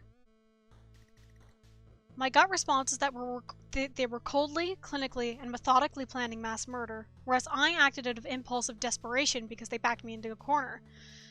But the fact that the same moral justification underpins the logic of both parties really gets to me. I think the Unity has killed itself. Either that or maybe it says it's maxed out, which I hate this decision if that's the case. Maybe I am no better.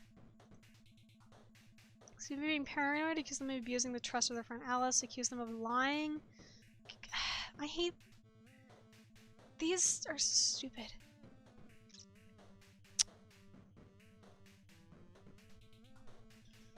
I don't know what to do with this one. These ones. What was the conversation we just had? The UN was shit. I mean, these probably aren't all connected because you can do these in any order, so I should stop thinking that way. Accuse them of being trusted their friend Alice, who might be dead. Accuse them of being paranoid. Accuse them of lying about believing they die. Accuse them of harboring suicidal thoughts. Paranoid and empathy might be a bust, but I'm trying to figure out the logic of empathy. Yeah! I don't understand it. It might be good to do the suicide one and get it over with and have the other ones to chase the bad days. That's true. But I don't know what fucking brand of accusation that would be. Rational doesn't make sense. Accusation would, or assertive would feel bad. I guess it would have to be empathy? But that sounds like it would make it shit.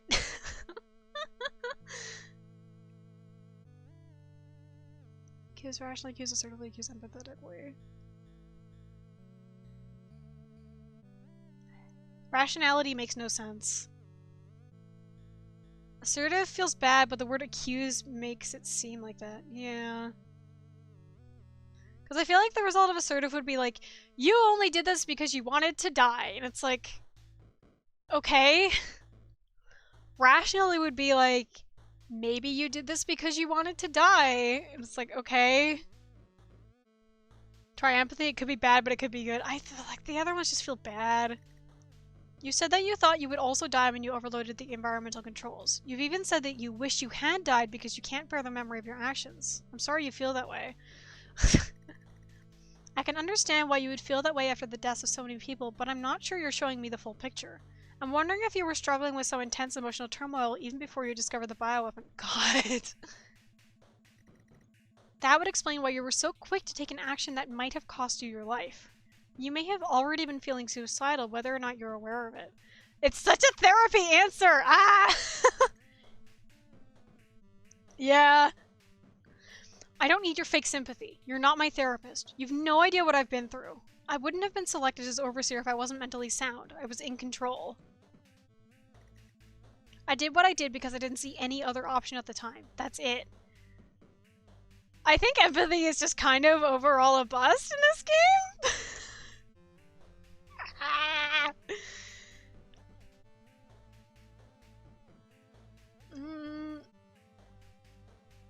Lying about believing they die, abusing trust, accusing them of being paranoid.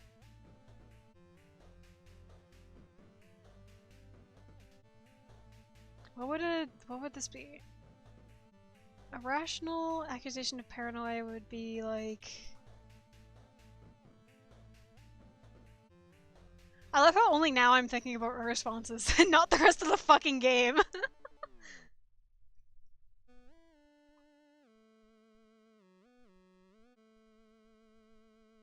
Assertiveness would be like, you're paranoid. Rational would be like... Maybe it's...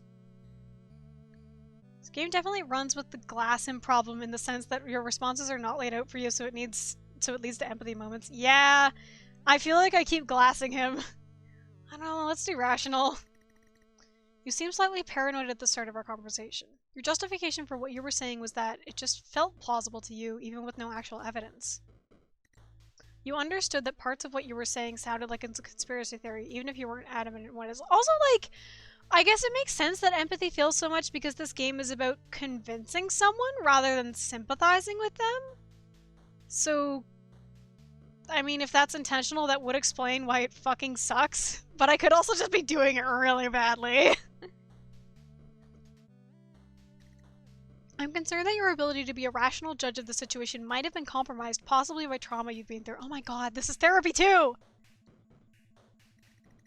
I'm finding it difficult to believe that everything you're telling me is completely true. The framework of you may not agree is a little harsh. I don't really know what to say to that. If I am paranoid, then my thought process would still make sense to me. It would all still seem real. Oh, we're getting a little... This whole experience has been so stressful that I guess there's a chance I'm not seeing clearly. I don't know anymore. Accuse them of lying about believing they die, accuse them of abusing the trust of their friend. What would... I think this would be assertive. And this would be... assertive? Shit! Also, yeah, it definitely doesn't help that my empathy is so fucking low. Accuse them of lying about believing they die with everyone else. Accuse them of using the trust of their friend Alice.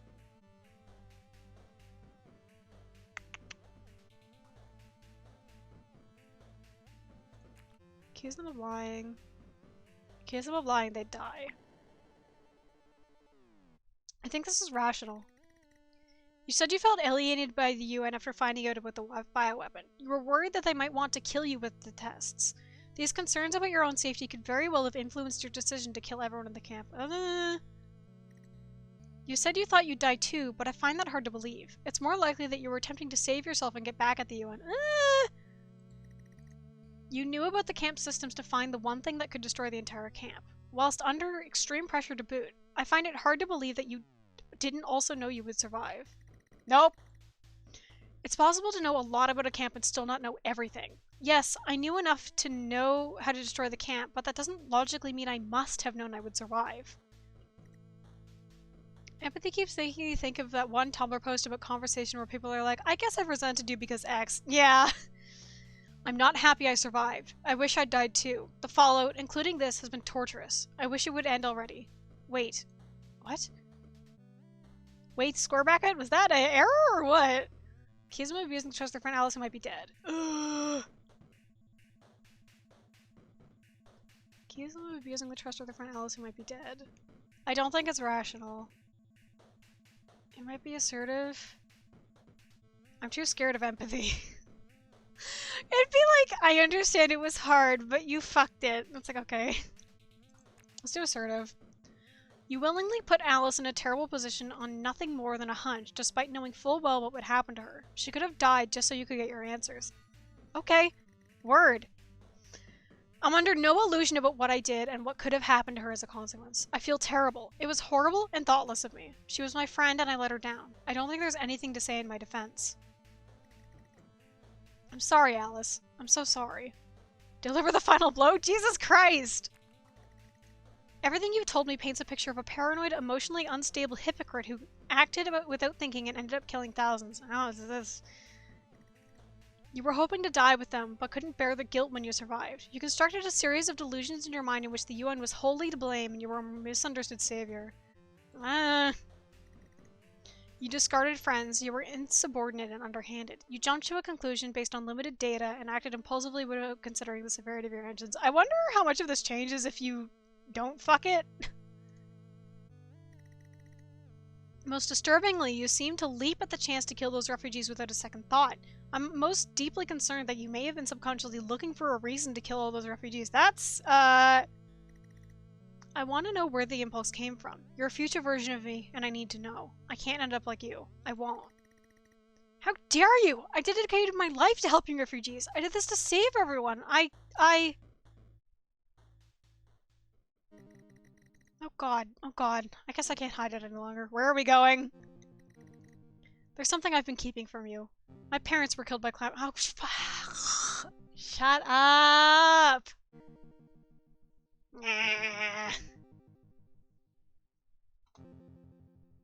Yay! We love horrendous fucking... I had lost my word. What's the word I want?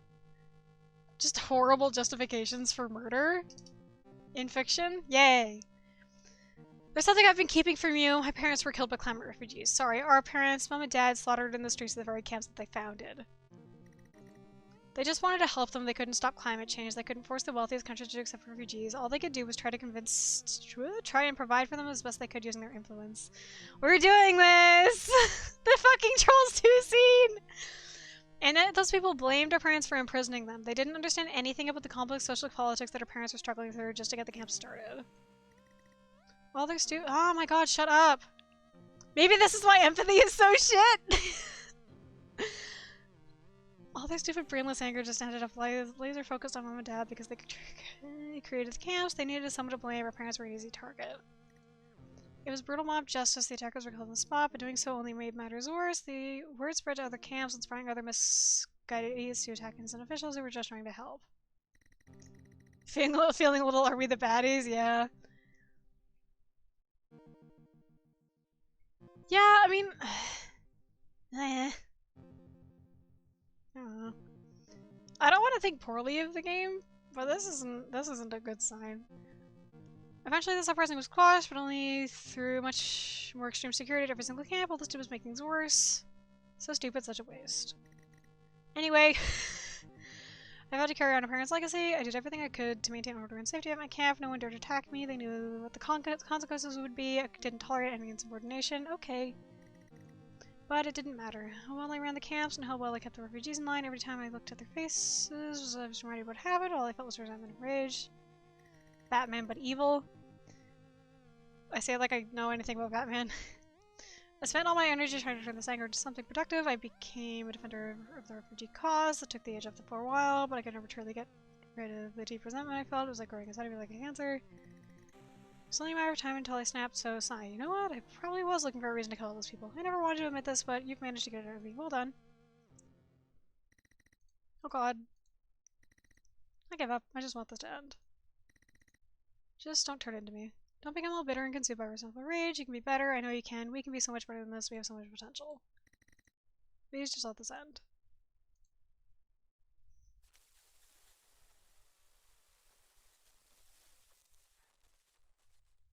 Jesus Christ, Air.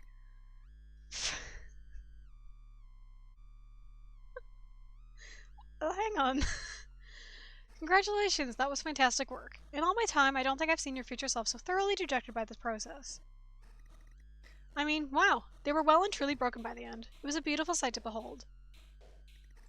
Absolutely masterful work. I really hope you're as successful next time. It was a joy to watch. Wait, next time? What next time? Ah, sorry, forget I said anything. What I meant to say was, thank you for your service. You have prevented a horrible crime from occurring in the future and have saved thousands of lives. I'll release you from the loop now. Enjoy the rest of your life.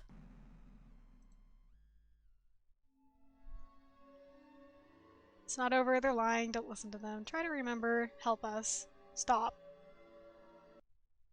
Will the game close again?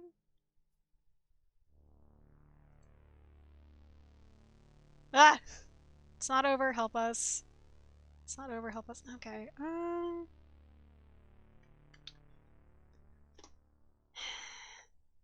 the thing is, I could keep going. What's helper mode mean? I do want to see what it keeps doing because I feel like the result I got is probably just one of this, and before empathy is the key, the result I got is probably one of the specific quote-unquote endings written into the game, and every game like this needs at least one of those apparently by law, so I don't want it. I don't want to let it color the perception I have of the game, but it's definitely not a good note to have. It probably highlights the choices most likely to win with a check? Okay. I mean, I don't have much time left. I might just do load with helper mode on and see what it looks like, and then... Oh my god, no! Shit, okay. Hang on. Ah, it auto-saved there, huh? Cool. I'm gonna load it up one more time. I wish this game had manual save. Oh, this is automatic, so I can't skip all this. Ah.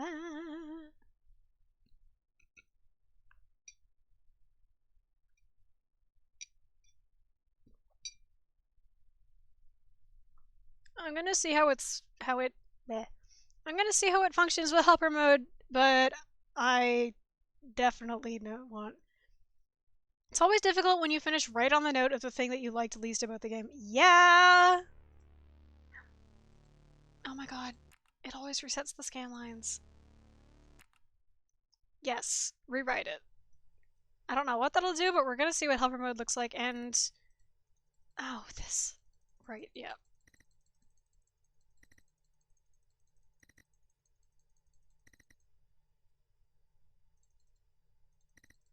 I mean, the thing about this game, too, is, like, it's literally set up as being a game that someone is lying to you.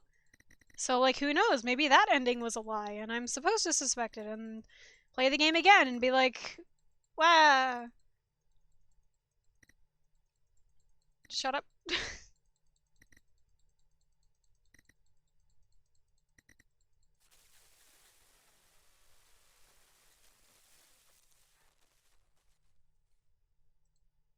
I definitely think it's been a cool experience the game has.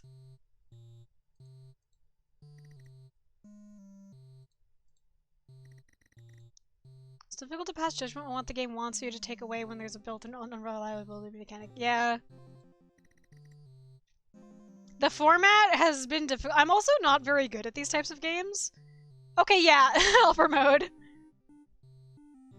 Well, let's just ass blast it. Oh my god, it didn't even...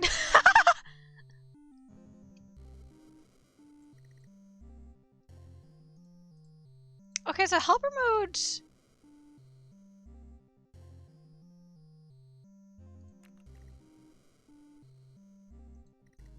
Oh my god. Hang on, maybe this is golf rules.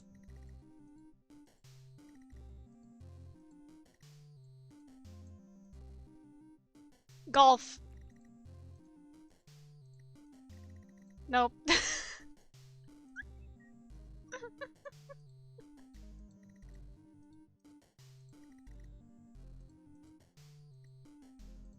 What if helper mode is lying to me? Try to beef it? Yeah, let's beef it.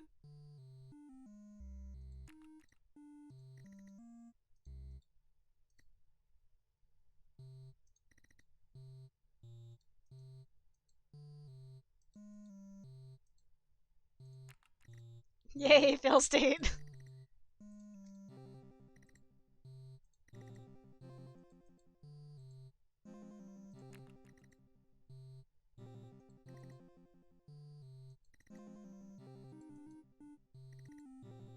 I'm surprised that the game hasn't, like, interrupted me yet. Because I was getting the impression that after you fail a certain amount of times, it, like, interrupts you with all the meta shit.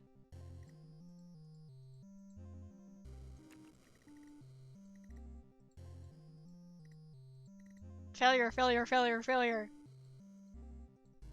There's something really freeing about trying to do everything wrong in a game. Guy who's killed Harry Disco Elysium in so many ways. Oh no. What did you...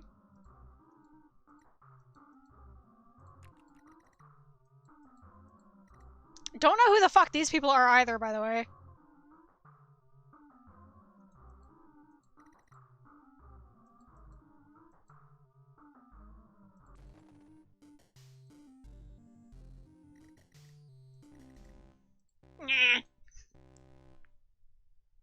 I do wonder how helper mode functions.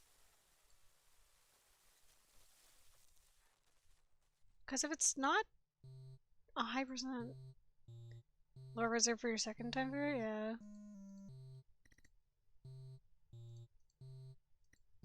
How the fuck does helper mode function? 77%, 75%, 0%. Okay, 77% rationale.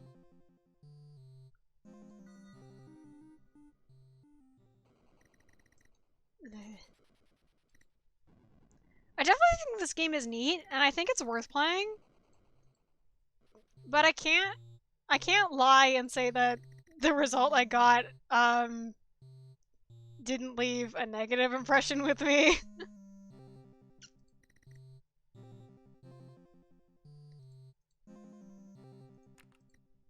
I just want to figure out how helper mode works. Ah!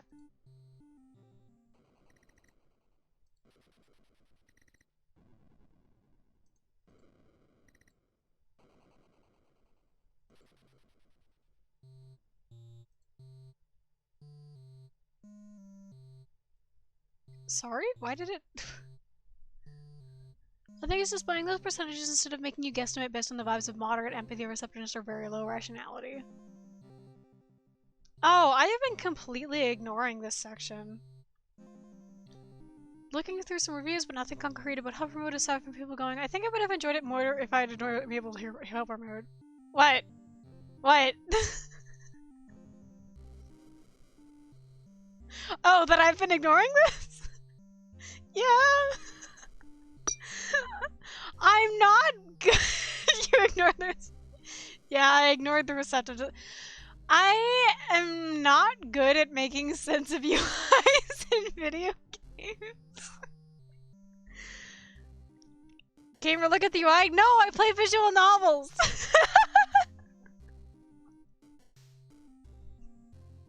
I'm glad that in the Halloween stream, I got to jump scare all of the gamers in chat with my stupidity. The constellation's throwing things at me. Yeah. Thank you, Nick. Love you too.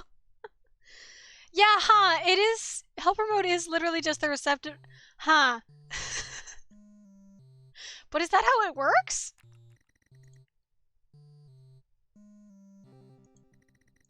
No. Like, that's still... It's still... Okay, so it's not a guarantee. I guess it's just a likelihood gamble?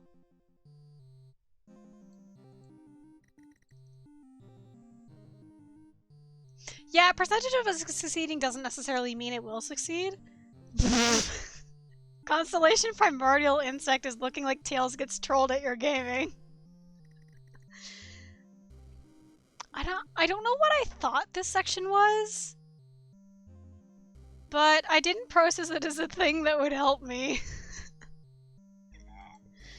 Low rolled on the 25% chance to loot. That's how math works. Okay. I see. Yeah, because obviously you would still have to pay attention or else you could just turn helper mode on and speedrun this shit. Well, anyway.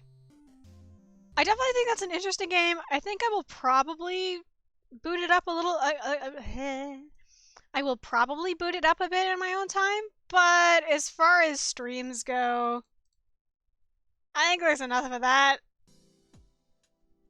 And I guess sorry to the developer that I have a bad experience with your game because of the ending that you wrote for me? I don't know.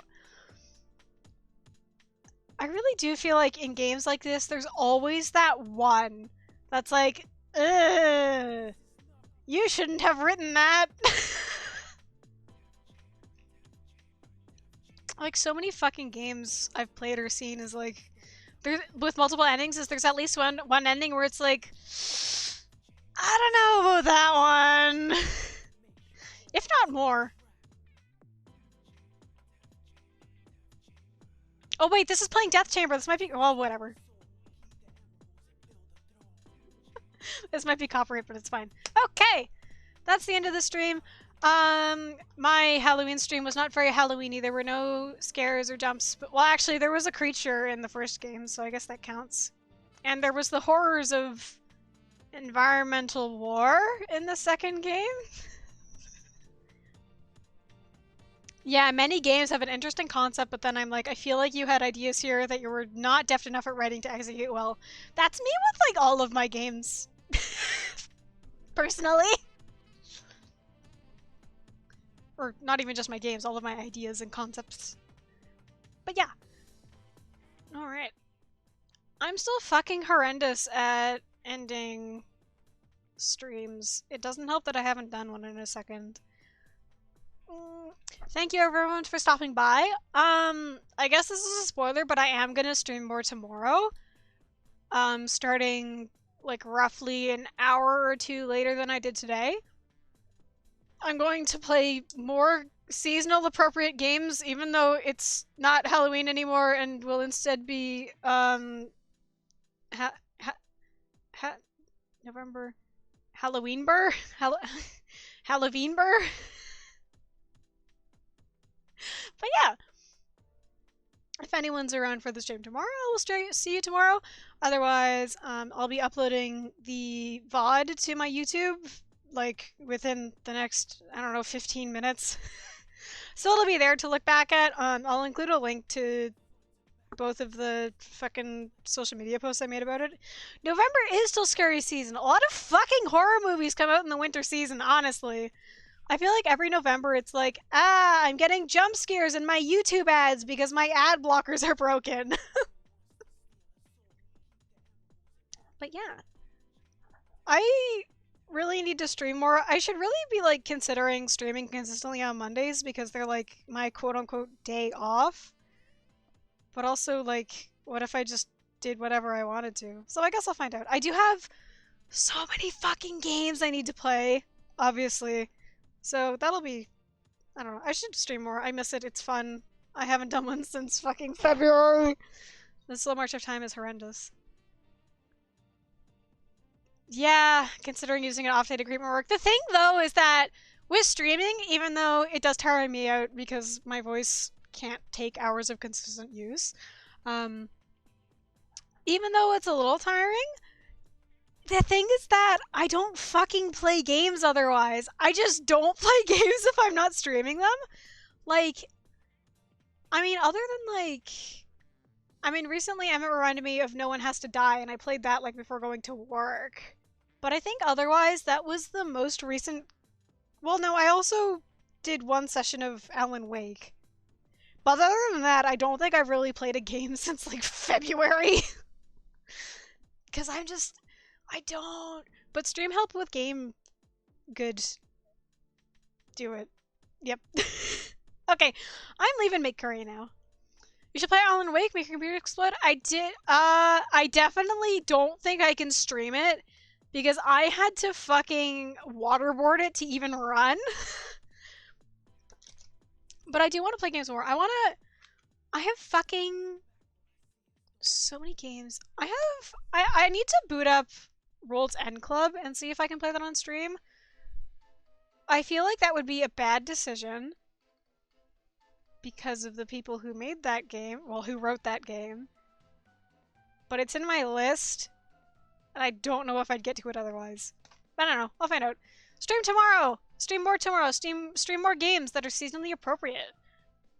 Yeah, Mr. Wake is having a hard time. But on YouTube, see you all tomorrow if you're available tomorrow. Have a good Halloween. Fucking... I don't know if anyone in this chat would be partying, honestly. But have a good Halloween. Bye-bye, everybody!